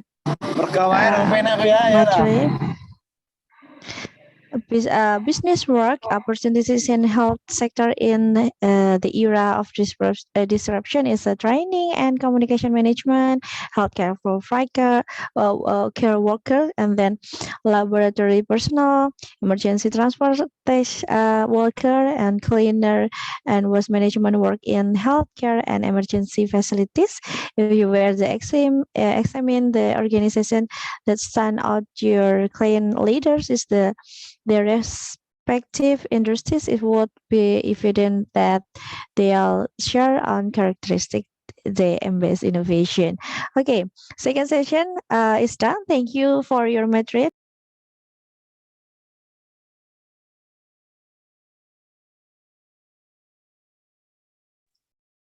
Okay, ladies and gentlemen, for the next session, we invite Ms. Nurhayati Eskom MCom.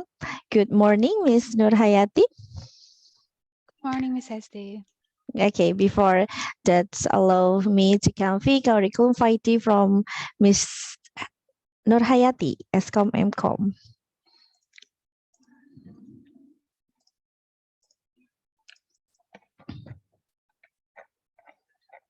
Okay.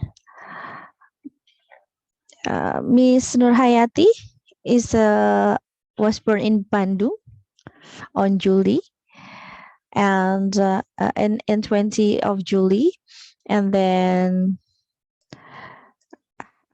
she's assistant professor for college address in Faculty of Science, University Duta Bangsa Surakarta, and from home address in Boyolali, Central Java, Indonesia.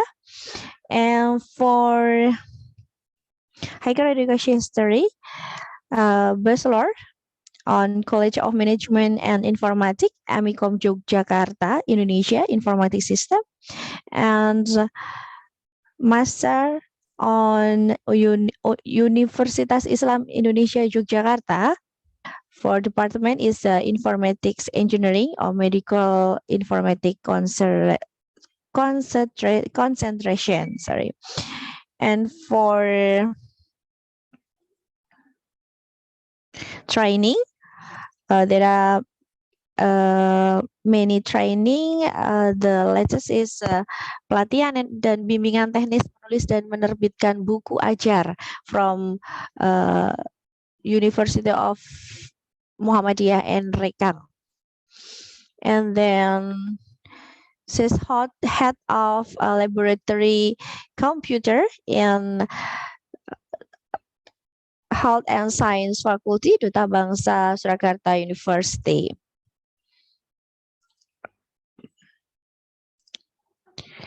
Okay, and then for many experience in the research, the latest is evaluasi sistem informasi rekam medis di Rumah Sakit Brayat Minulya. And then for publication, the latest is evaluasi sistem informasi rekam medis di Rumah Sakit Brayat Minulya on Nusantara Hasana Journal 2021. For books, and on 2021, deteksi mandiri penyakit kehamilan melalui sistem pakar, and many more.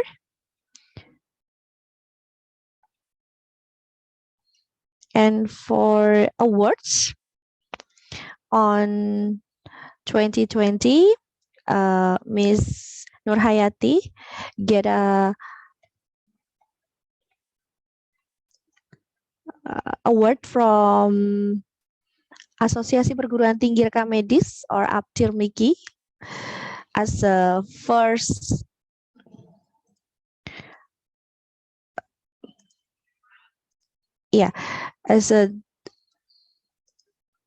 as a first winner from make a video practice on health medical record and health information system. Okay, now for Miss Nurhayati, Temen, please. Yes.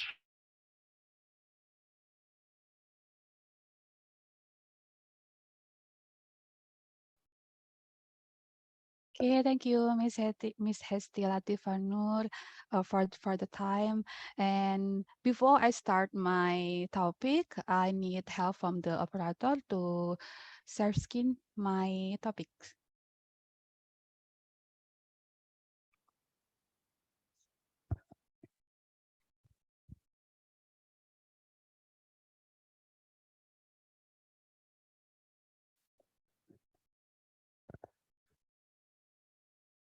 Okay. Do my voice sound clearly?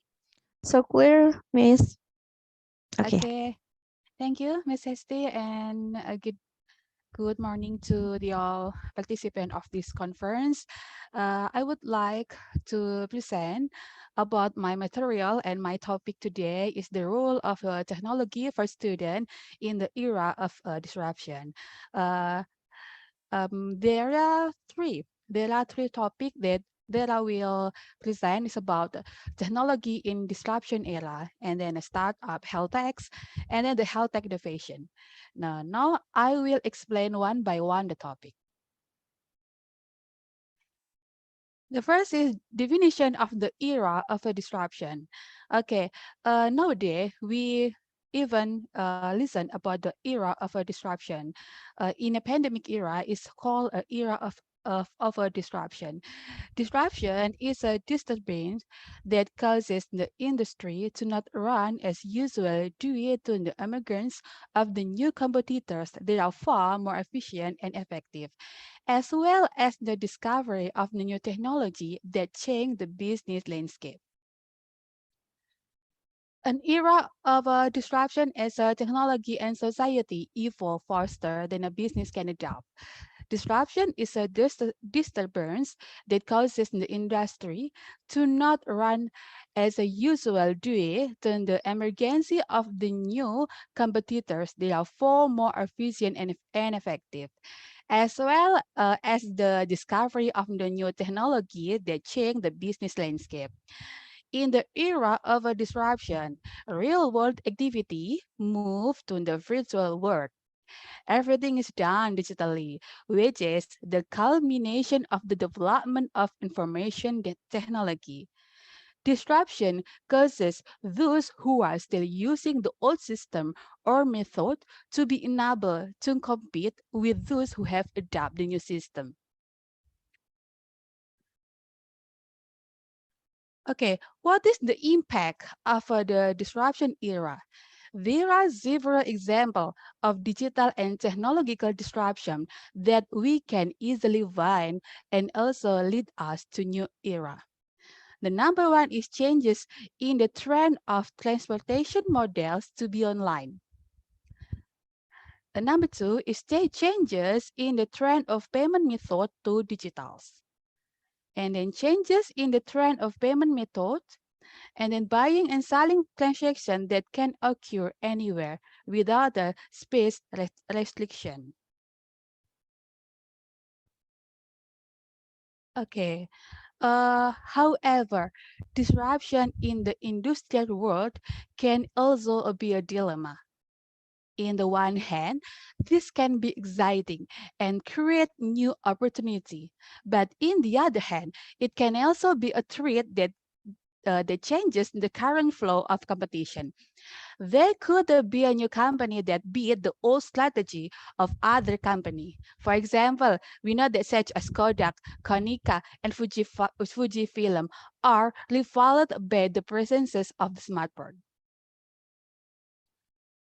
There are many impacts that arise because of this digital and technological disruption. But in the term of the social life and the industrial world, some of them are the disruption of digital and technological bring convenience. And the business competition is becoming increasingly tight and real to face. The world is required to quickly adapt to the various changes that arise. Disruptions require companies to adapt their previously conventional business model to modern ones. Business and company are also required to always develop their product. In this case, a product development, according to the market response. Technological disruption is a phenomenon that results in changes in the convenient understanding of society and all the activity they do in a digital technological system. Technological disruption has success in transforming old technology that were previously used more physical into digital technology that can produce several completely new things, which are more useful and more efficient in a short time. In this era of a digital technology disruption, people will live two lives, namely life in the real world and the life in the digital world. It will also dynamically continue to change, so it cannot be predicted. So what is causing digital disruption? The way of thinking and human perspective has changed because of the ability of the technology to present anything in real time.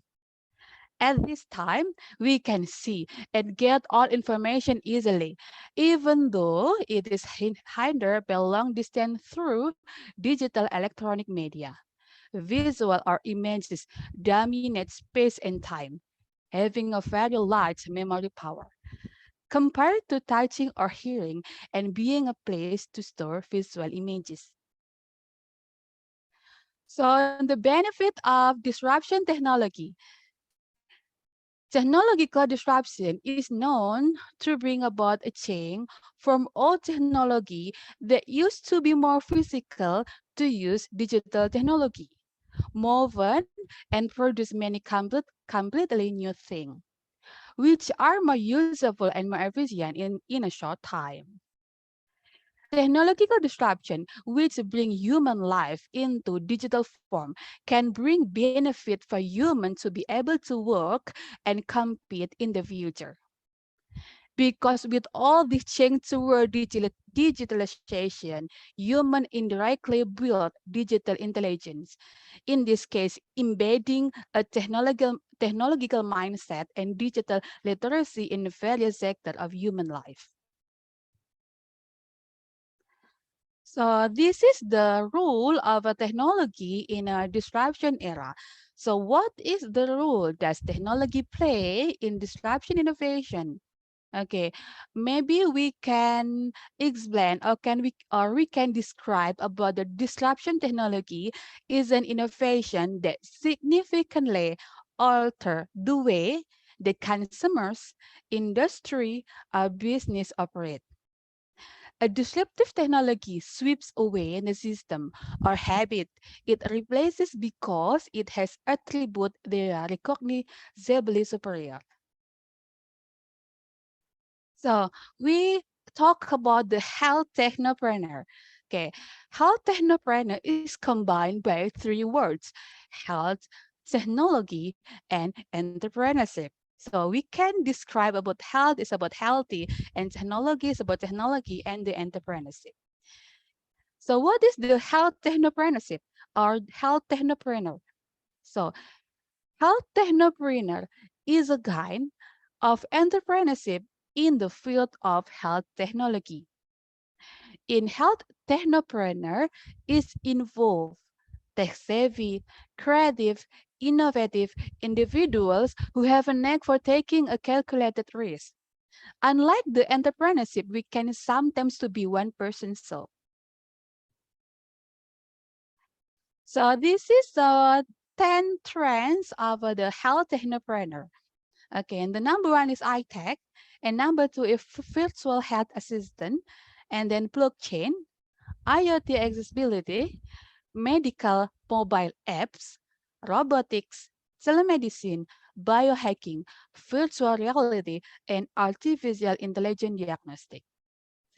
I will describe one by one about this trend. The number one is iTech. iTech is one of the most promising artificial intelligence trends in medicine because these devices can provide highly accurate diagnostic support and free doctors from routine tests. They can also assist with drug development and find effective treatment routes. One particularly successful of artificial intelligence in medtech is the Zebra AI program. It uses sophisticated AI to examine medical images and return a diagnosis to healthcare provider, so the healthcare provider can begin the treatment sooner. This technology is estimated to save at least 80% of the time it takes for physicians to reach the final diagnosis. The number two is virtual health assistant. Now, virtual health assistant is a recent Accenture survey show that 62% of people would be happy to use virtual health advisor at home, and 57% would option to receive health monitoring via remote devices for chronic diseases. This proves that startups still have plenty of opportunity to take advantage of consumer interest in a virtual health assistant. Several companies have already seen impressive success, especially in the wake of the COVID-19 pandemic.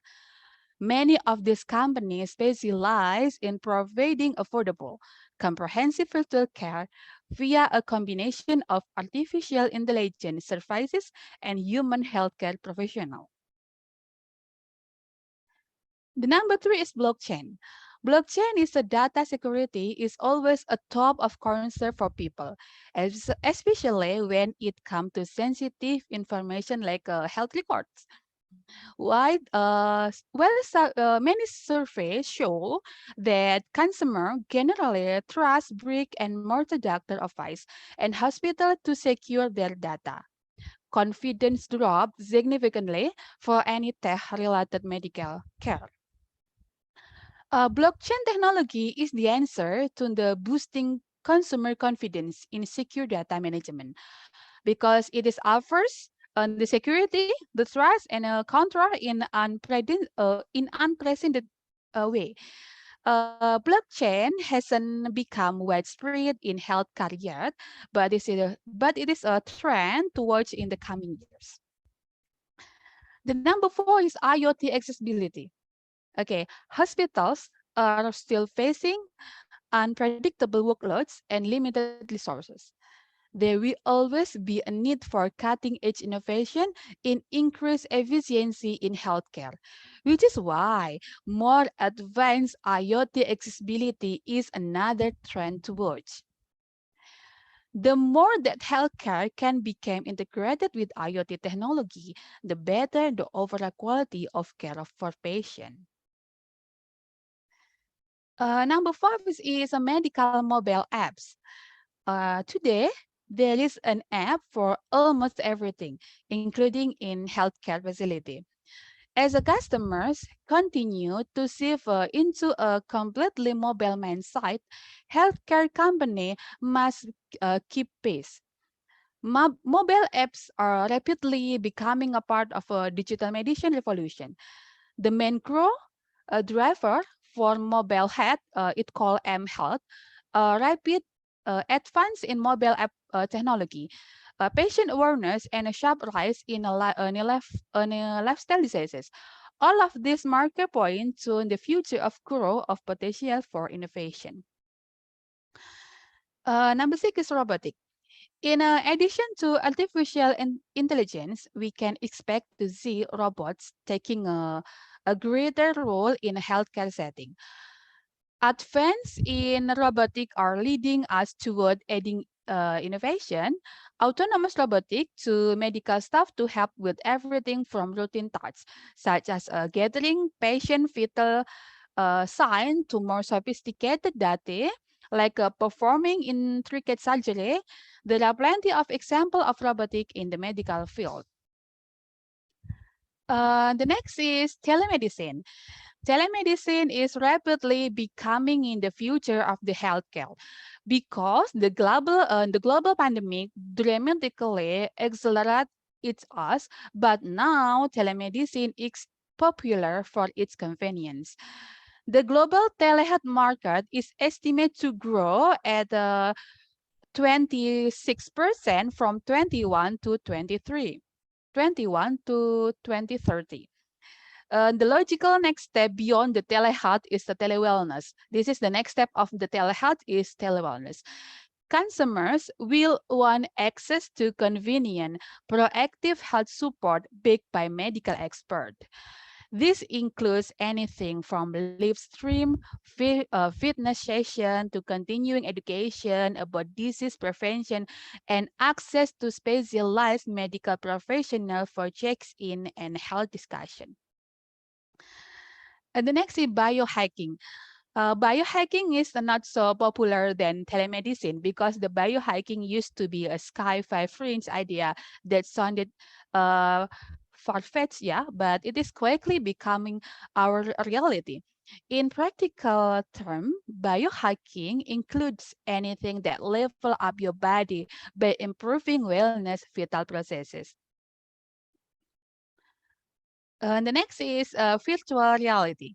Virtual reality is the future of a medical training will almost certainly because the virtual reality, for example, the medical students have recently begun using the virtual reality platform to train for surgical procedure.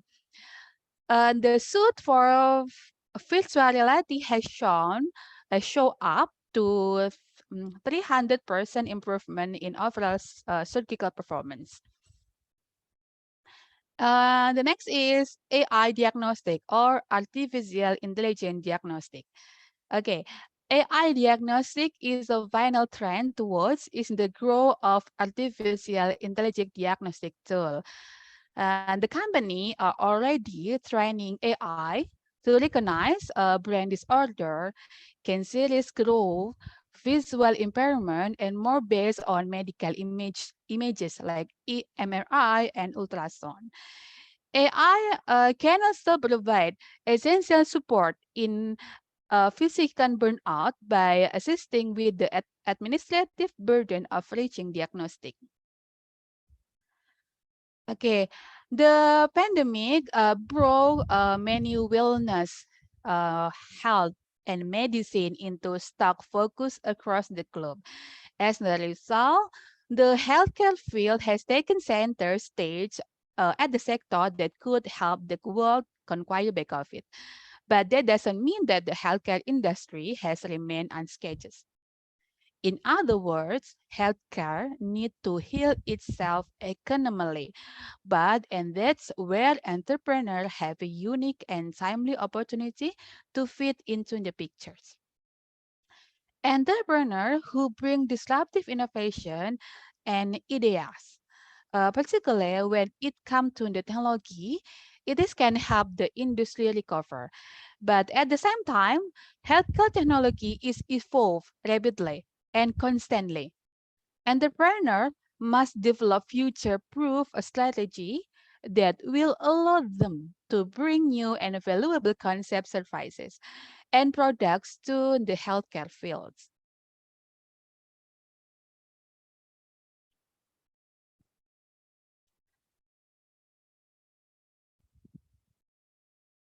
Okay. Uh, Now talk about the startup. Okay.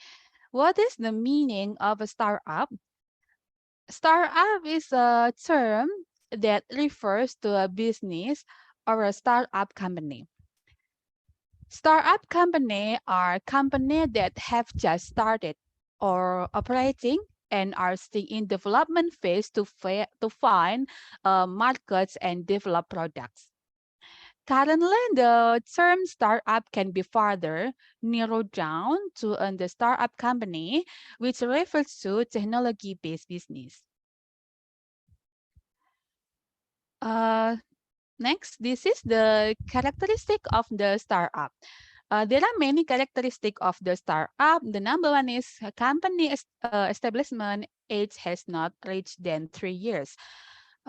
It called that startup is the new.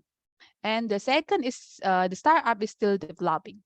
And number three is the startup is usually operated by via online or website and usually engage in technology with a digital product in the form of application. Okay, let's move to the startup in a health tech. In this part, I will explain about the definition and the benefit of the health techs. Okay, what is definition of the startup health techs? It organizes application of knowledge and skill in the form of drug, vaccine, procedure, and system development to solve in a health problem and improve a quality of life. So what is the benefit of health techs? The number one is with the presence of a health tech startup, patient can consult directly with the doctors regarding their health condition, bridging people who need health services with health service provider definition. Organized application of knowledge and skill in the form of drug, vaccine, procedure, and system developed to solve a health problem and improve quality of life. Okay, this is the example of a health tech technology, health tech startup in Indonesia. I explained about the 5 example is the number one is presenting the startup for presenting health information in the form of a website. This is many products in Indonesia, startup in health tech for presenting health information from a web like a Click Doctor, Hello Sehat, Go Doc, and then Doctor ID and Tanya Doc. And then the health startup in Indonesia for special application for direct consultation with the doctors. It many example, yeah, such as Hello Doc, Hello Doctor, and Yes Doc. And then the health startup in Indonesia about ordering medicine online. It is like a product from GoMed and then K24 Click. And then the example of health startup in easy to meet directly with the doctors. This is a Medica app and Medica Boo. The last is the health techs in Indonesia. The example for order nurses service there are and Insan Medica. Okay, this is the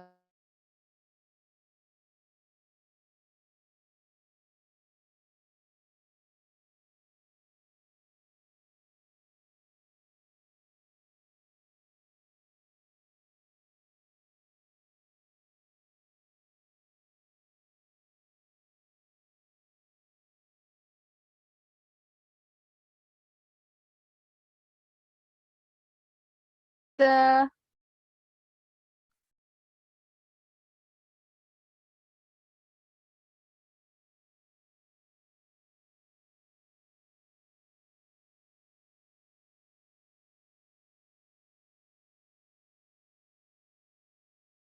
No, no, no, no. No, miss.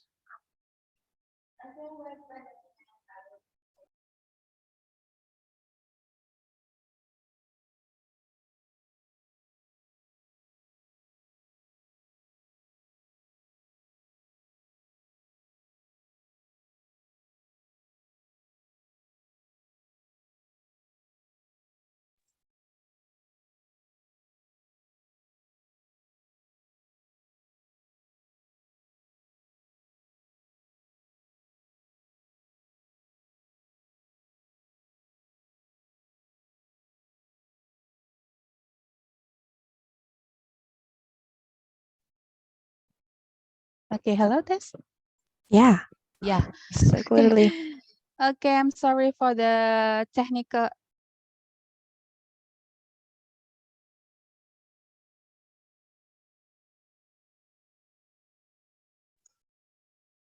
Okay, there is something trouble with the connection on Miss Nur Hayati. Okay, wait a moment for the all of participant.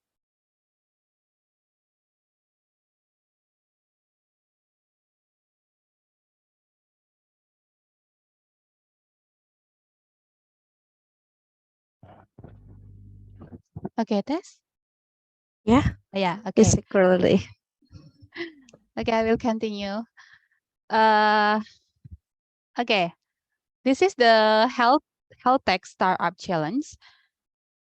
There are 5 challenge in the health tech startup. The number 1 is harnessing of clear vision, and then for money and funding.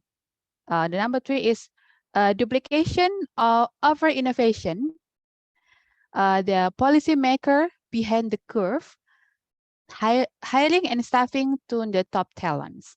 Okay, this is the challenge that the number 1 is harnessing a clear vision. Vision is a key factor when trying to become successful within any industry, but it is especially vital in health techs. The challenge for health tech company is having an unified vision of where the industry should be heading and what they can do to achieve this. With the health tech, the space attracting so many startups.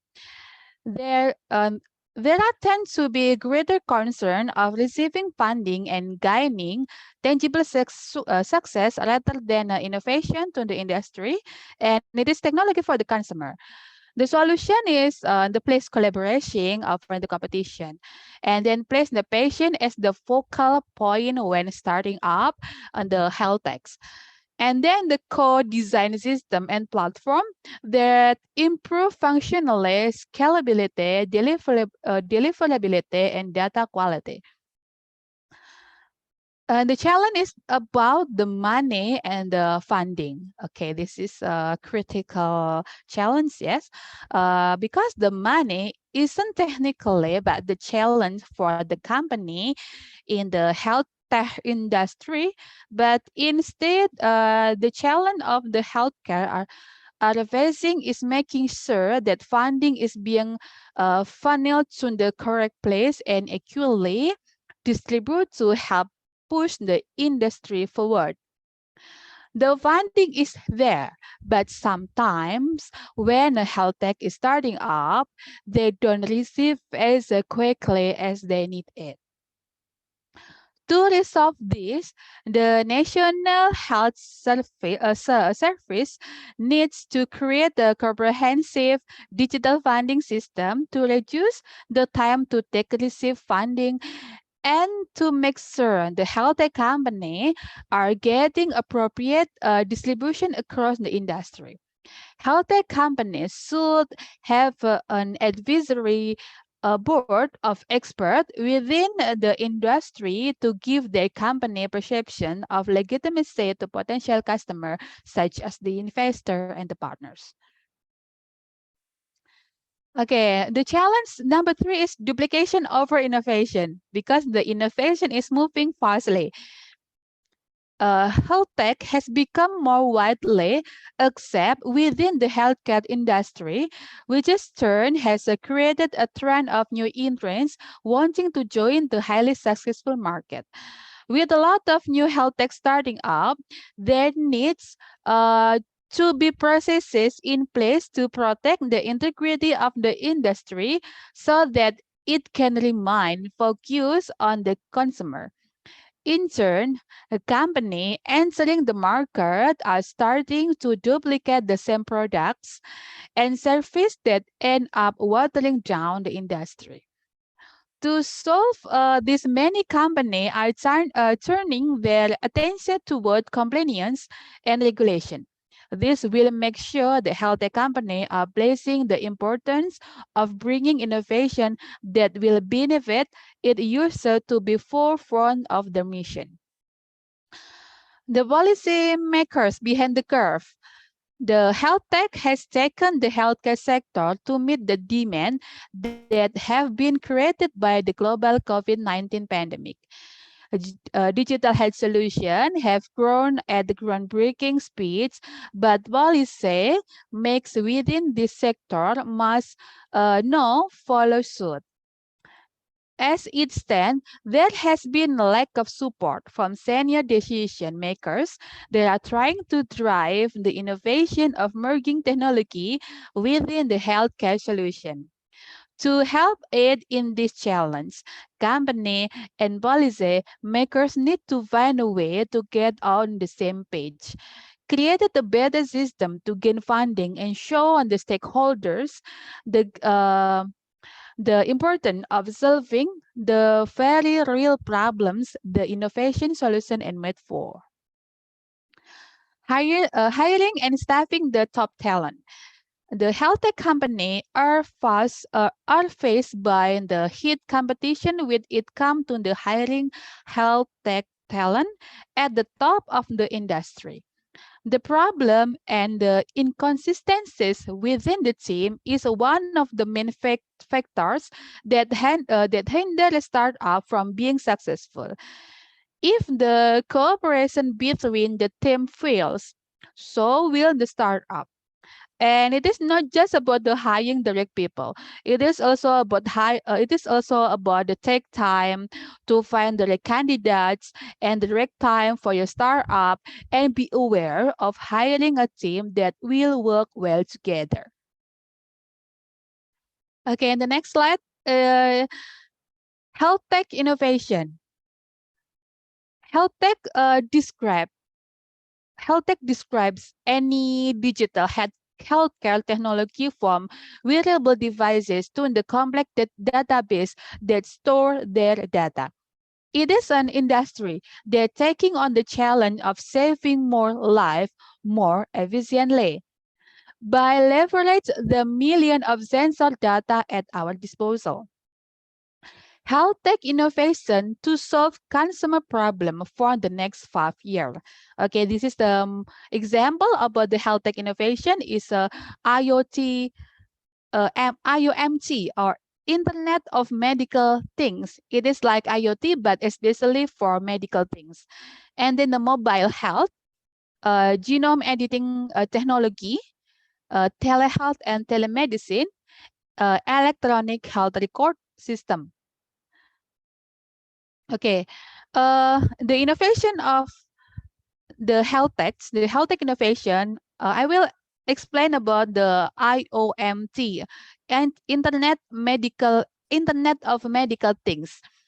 IoT healthcare is a solution in monitoring health condition or physical activity.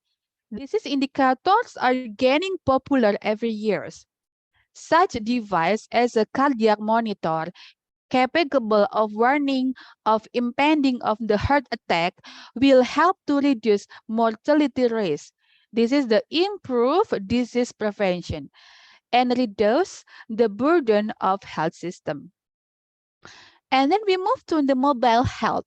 Mobile health is an application that are gaining mainstream status as a people need constant access to the healthcare service and the transparency of a great importance.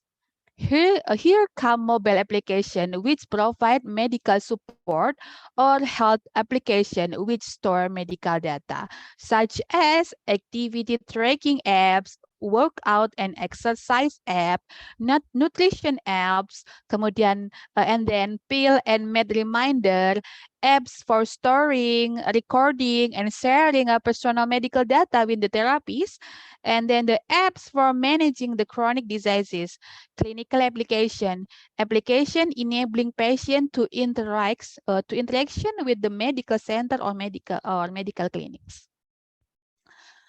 And then the genome editing technology.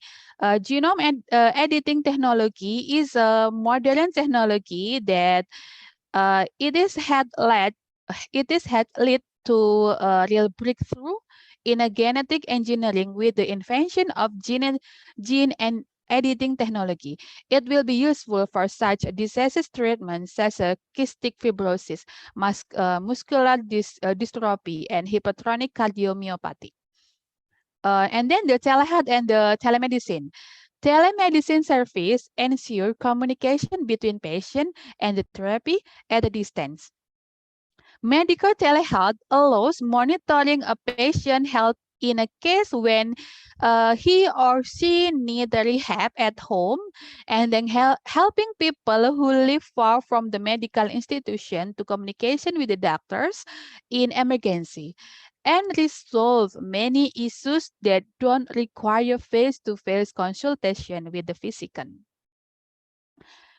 The last, the health tech digital innovation is in electrical health record system, or we can call medical record system.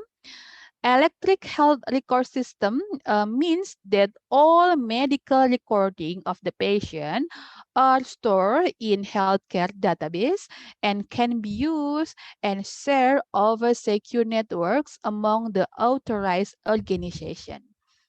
In the USA, 94% of hospitals have already adopted EHR. As for the European health record system should be reality by 2020. Okay, the next slide, please. Okay, this is the business ideas in the health sector you can apply. Okay, this is a many business idea for student, yeah. So you can apply in the future. Okay, this is the number one is the health creator content, or we can in Indonesia it called content creator kesehatan, and then selling medical devices, health startup, have consulting services, healthy food catering service, writing health books, and open a pharmacy. By if someday you apply about the health being a health creator content, this is one business idea that you can try is a content creators. This is one of the business idea that are quite unique and perhaps not many have tough to running it. Creating interesting content about the health can very beneficial for the community. Social media about health is automatically visited by many people because they need content related to ways or tips so that the body can be healthy and can be avoided from virus. If you have a large following, there are some return you get. Start from the advertising offers to be invited to various health seminars. Okay, the number two is business in selling medical device. Since the pandemic, several medical devices have been sold, especially about the thermometer or body temperature of the mask or other medical devices. Even recently, oxygen saturation device has also begun to be hunt. These tools are often needed to anticipate when the situation critical and very useful for those who are undergoing self-isolation. Opening a business selling medical device can be one the potential business opportunity. Try to open a business by selling medical device by online. Now people are more likely to choose shopping needs through the marketplace or online to reduce and avoid contact with the outsiders. The next idea is the health startup. If you have a solid team, try to running a health startup business.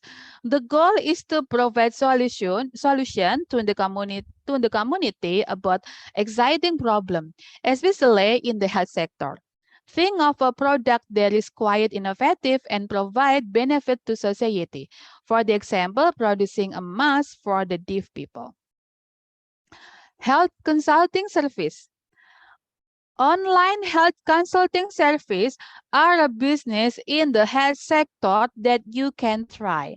Many people experience depression because they have to spend time at home for a long period of time. Providing health consulting service will be very beneficial for the community, especially those who provide support groups. The next idea is healthy food catering service. Healthy food will help the body to be more fit and less susceptible to disease or virus. But unfortunately, there are still many people who are not aware of what healthy food looks like.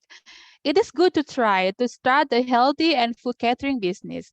This will be a brilliant effort because now people focus is on how to maintain a healthy body. Provide healthy foods along with information on the number of the calorie and their benefit. The consumers will be even more interested if food ingredients are also listed in the box. Slowly, many consumers will come and become loyal customers. The next idea is writing health book. For the people or for those who like to write, this can be a fun job. A medical personnel who want to increase their income can use this method. This business idea in the health sector can be done at any time according to the available free time. Provide detailed knowledge and information about the health in books that are compiled and made. In order to be successful, make sure you focus on the maximize your promotion using a social media. And then the last idea is open a pharmacy. This is of course require expert with a special background. It's namely bachelor of pharmacy. If you have a place that is strategically located and there is no one around your house or place that provides medicine, of course, this will be a good business opportunity. This pharmacy business can also be maximized by joining the marketplace. Okay, this called my topic. I was deliver it. The next is for discussion, Miss Hesti. Okay, thank you so much for your matri, Miss Nurhayati. Okay. For all of the participants, this is time for discussion and question answer session. Oh, there are many questions in text room, chat room. Sorry. Wait a moment. For the first is from Sophia. Excuse me, Miss Nurhayati. I want to ask and discuss about one of the 5 traits that you mentioned about biohacking. If I read that one part of biohacking itself is implanting a chip wrapped in medical glass into the human body, I want to ask whether the trend is safe enough for the human body. Thanks. Okay. I will answer from Sophia first, Miss Hesti. Yeah. Yeah, okay. Thanks for the question, Miss Sophia. This is the question about it is safe. Sorry. It is safe enough for the human body. If we use about the biohacking, yeah. Okay. Miss Sophia, many survey or many research show that the biohacking is a trend in healthcare technology. Uh, in the latest years, it is safe for the biohacking. In the question is implant a chip wrapped in medical glass into the human body. It is safe enough. Of course, it is safe if it is not safe for us because there are before the product is produced to the people, they will testing first, yeah, and then this is safe for many survey and uh survey and many research. The biohacking is safe for body. Okay. Okay, no, but yeah, yes. Okay, itu. Okay, Miss Sophia, I will answer it by showing about the research, yeah, about the safety of the biohacking.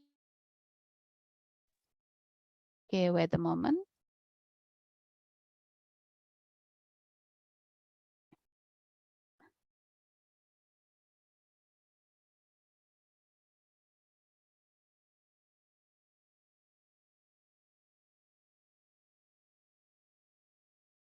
Okay, the operator, could you tune the slide about the biohacking? Yeah, move the slide to the biohacking, Miss Moderator, Miss Operator, please. Okay, move the slide to the biohacking.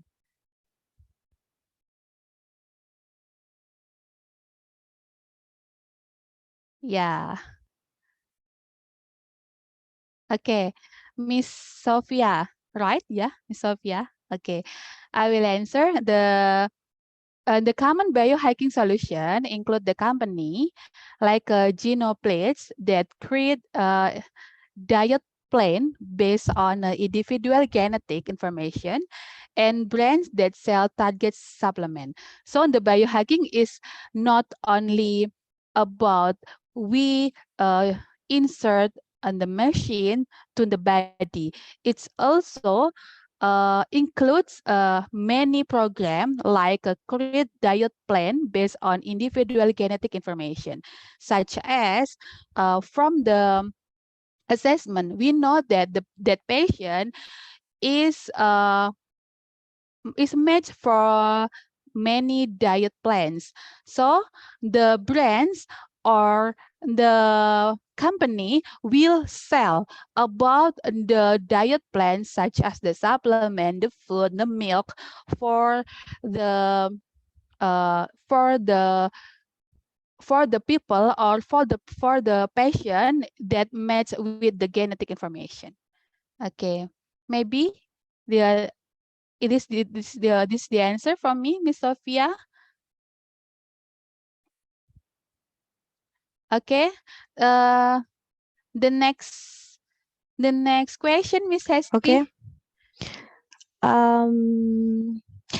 From Aldo Satria, can I ask something? If we are becoming a medical personnel, will this new technology, in this case, in disruptive technology and health tech innovation change or limited and medical personnel, especially in the medical record section?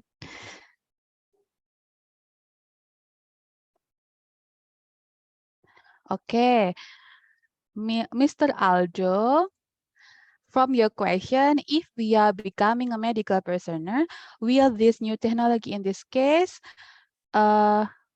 change or eliminate the medical personnel? Okay.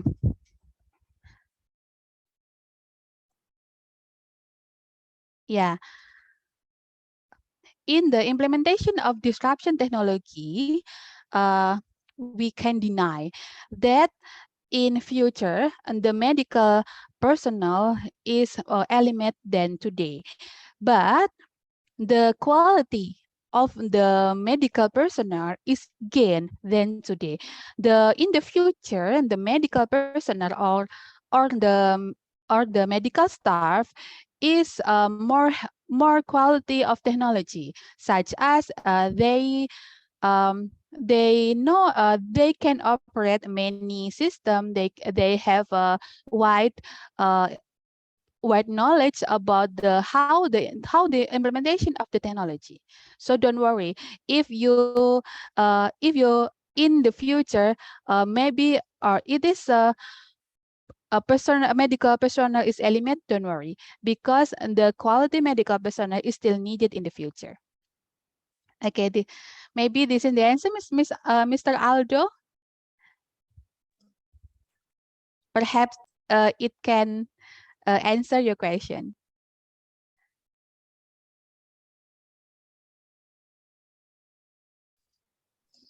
Okay, thank you so much for your answer.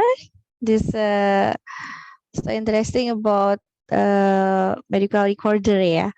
Okay. The next question is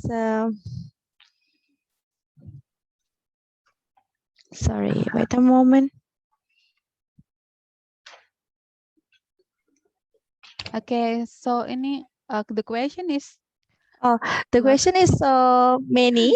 So sorry, we have limited time for this session. So sorry, Miss Nurhayati. Maybe we will choose a few questions. Okay. The next is from Azahra Salma.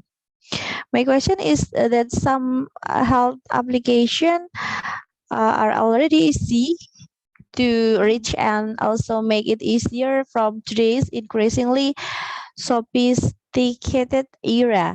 When you want to access, if there is trouble and how have to subscribe first, there is easier solution by not subscribing. Okay, this is the technique. Yeah. The technique is about subscribe. Because we know that in the startup of the health.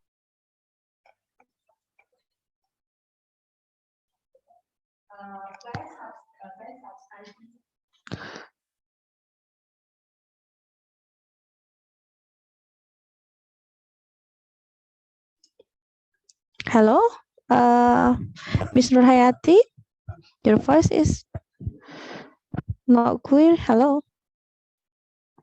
Yes, hello, Tess. Okay, yeah.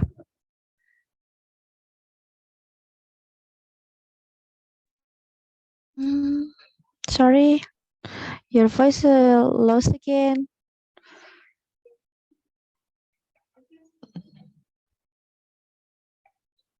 Yeah, Tess. Yeah, please, please, Miss. Okay, I will answer the question from Azahra. Uh, is there any easier solution by not subscribing? Okay. We know that in a startup health aids, by subscribing, uh, the people or the company will get the incomes. So what is the easier solution by not subscribing? You can search in many health application that is free, because uh, there are more of a health tech startup that given information. It is free because they have funding from others peoples, or from another organization that they don't need people to subscribe to get the information from their health application. Okay. Yeah. Okay, this is the answer for Azahra question. Okay, thank you, Miss Nurhayati. So sorry for all the participants. We just choose a few questions because we have limited time. And from Angga Bayu Prasetyo, what is our role as a student to be able to participate in the success of this modernization? Okay, Miss Hesti, would you repeat the question? Okay, I how can't to get it. sorry. Okay, how to be a student to able participate in this to success this modernization as a Oh yeah, from success. Angga. Yeah, From from Angga Bayu. Angga. Okay, Yeah. I found it. I found. Okay, thank you, Miss Esti. Okay, I will ask the question from Angga. What is our role as a student to be able to participate in the success of the modernization? You are be a part of the modernization, because you are the people that will live in the future. The technology today is not relevant for 2 years or 5 years later. So, what is our role? Because you are an actor, you are an actor in this modernization. Okay, gain the knowledge, and then make a business plan, and then secure funding for your startup, and then make sure you are following all the legal steps, and then making a marketing plan.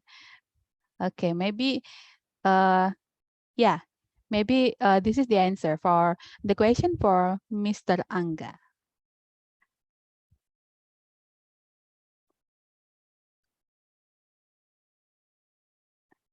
Okay, Miss. Okay. Yeah. Um. the last question might be, sorry, we select this, the question about sudden because it's the topic from Ms. Nurhayati is about sudden. So the last question is from Alberto Jona Krishna. What are the most basic things we must learn for students to face the role of technology in the era of disruption?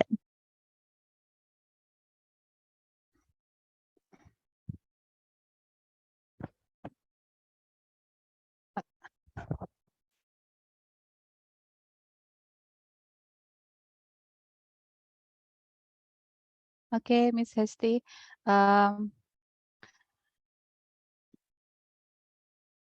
Okay, does my voice sound Yeah. clearly?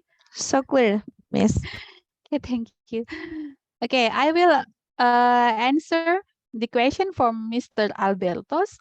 What is the most basic thing we must learn for students to face the role of technology in the era of a disruption? Okay, I have explained it in in my topic. Okay, Miss Operator, would you help me to show the basic skill?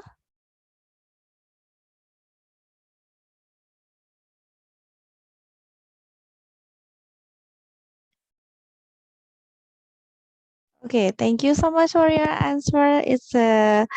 Um so the student is so excited talk about role of technology for the student in era of disruption.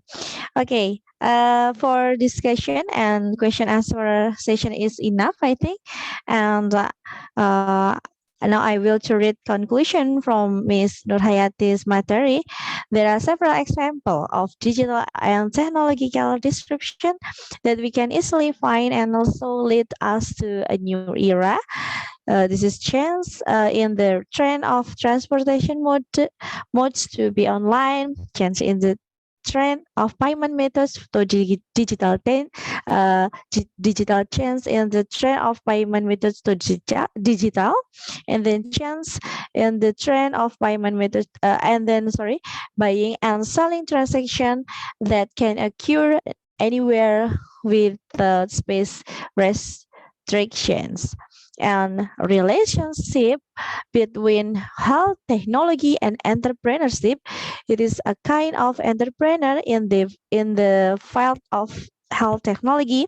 It involves savvy, creative, innovative individual who have a knack for taking a calculated risk, unlike entrepreneurship, which can sometimes be one person show.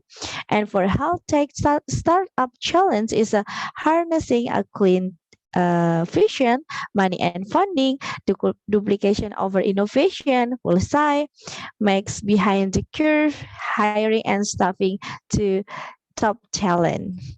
Okay, thank you so much for your interesting material, Ms. Nurhayati, about the role of technology for students in the era of disruption. And for Ms. Nurhayati, please stay on Zoom because on the later there are photo session. Okay, thank you very much for all of the speakers for giving us a very informative and interesting presentation. I would like to thanks thanks and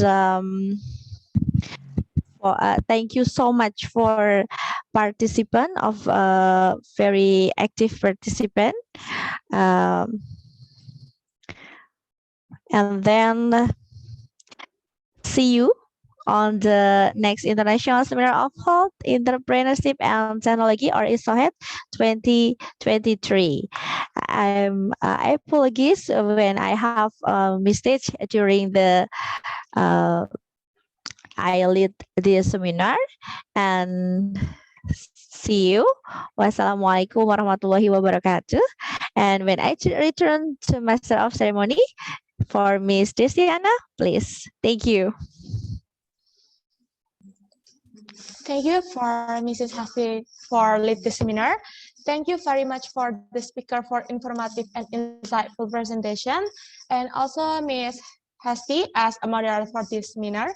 Before we end seminars today, participants are requested to turn on the camera because after this, a group photo will be held, which will be guided by the commit. For the first slide, are you ready? Ini yang screenshot apa? Screenshot.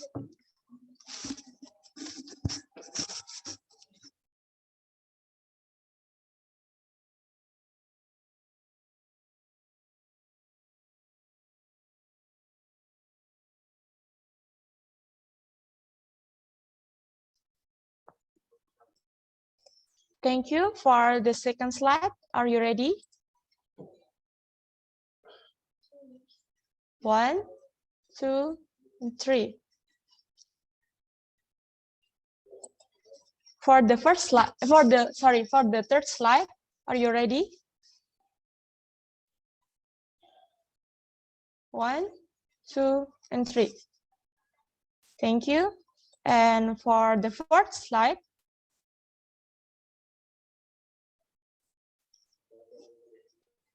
one, 2, and 3.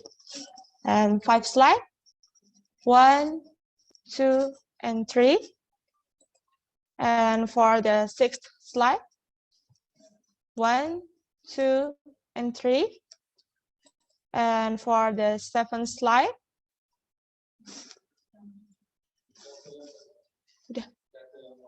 oh yeah.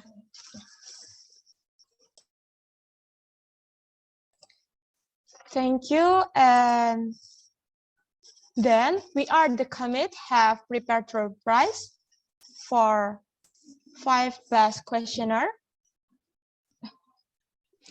Thank you so much for Dr. Sylvia, for Ms. Nurhayati. Thank you so much. Thank you for the attention for the all participants. Thank you, Mr. Sylvia, for joining our conference. It's honor for me. Thank you also. Okay, next. See you next. Okay, see you in the next event, Miss Sylvia. Have a good day.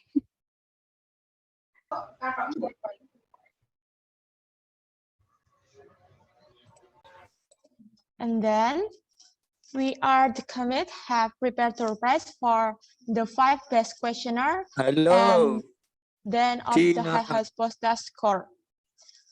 Congratulations to Rima Muelsa for the prize. Rima Muelsa. Oh, yeah. The next one is Vina Januar. And the third winner is Sofia Ayuni. The fourth winner is Emmanuel Dwi. And for the last winner for the best questionnaire is Azahra Salma. And then congratulations to Vera Aprilia for the highest post-test score.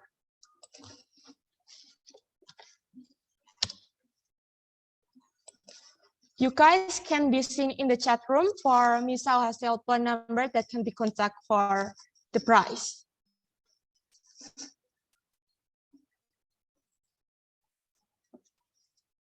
Thanks for all of participants. I apologize if there is a wrong during this seminar. See you in the next ISOHET event, and thank you for the participant and activeness of the participants. Wassalamualaikum warahmatullahi wabarakatuh. Waalaikumsalam warahmatullahi wabarakatuh. Thank you, everyone. See you next time. Thank you so much. Thank you.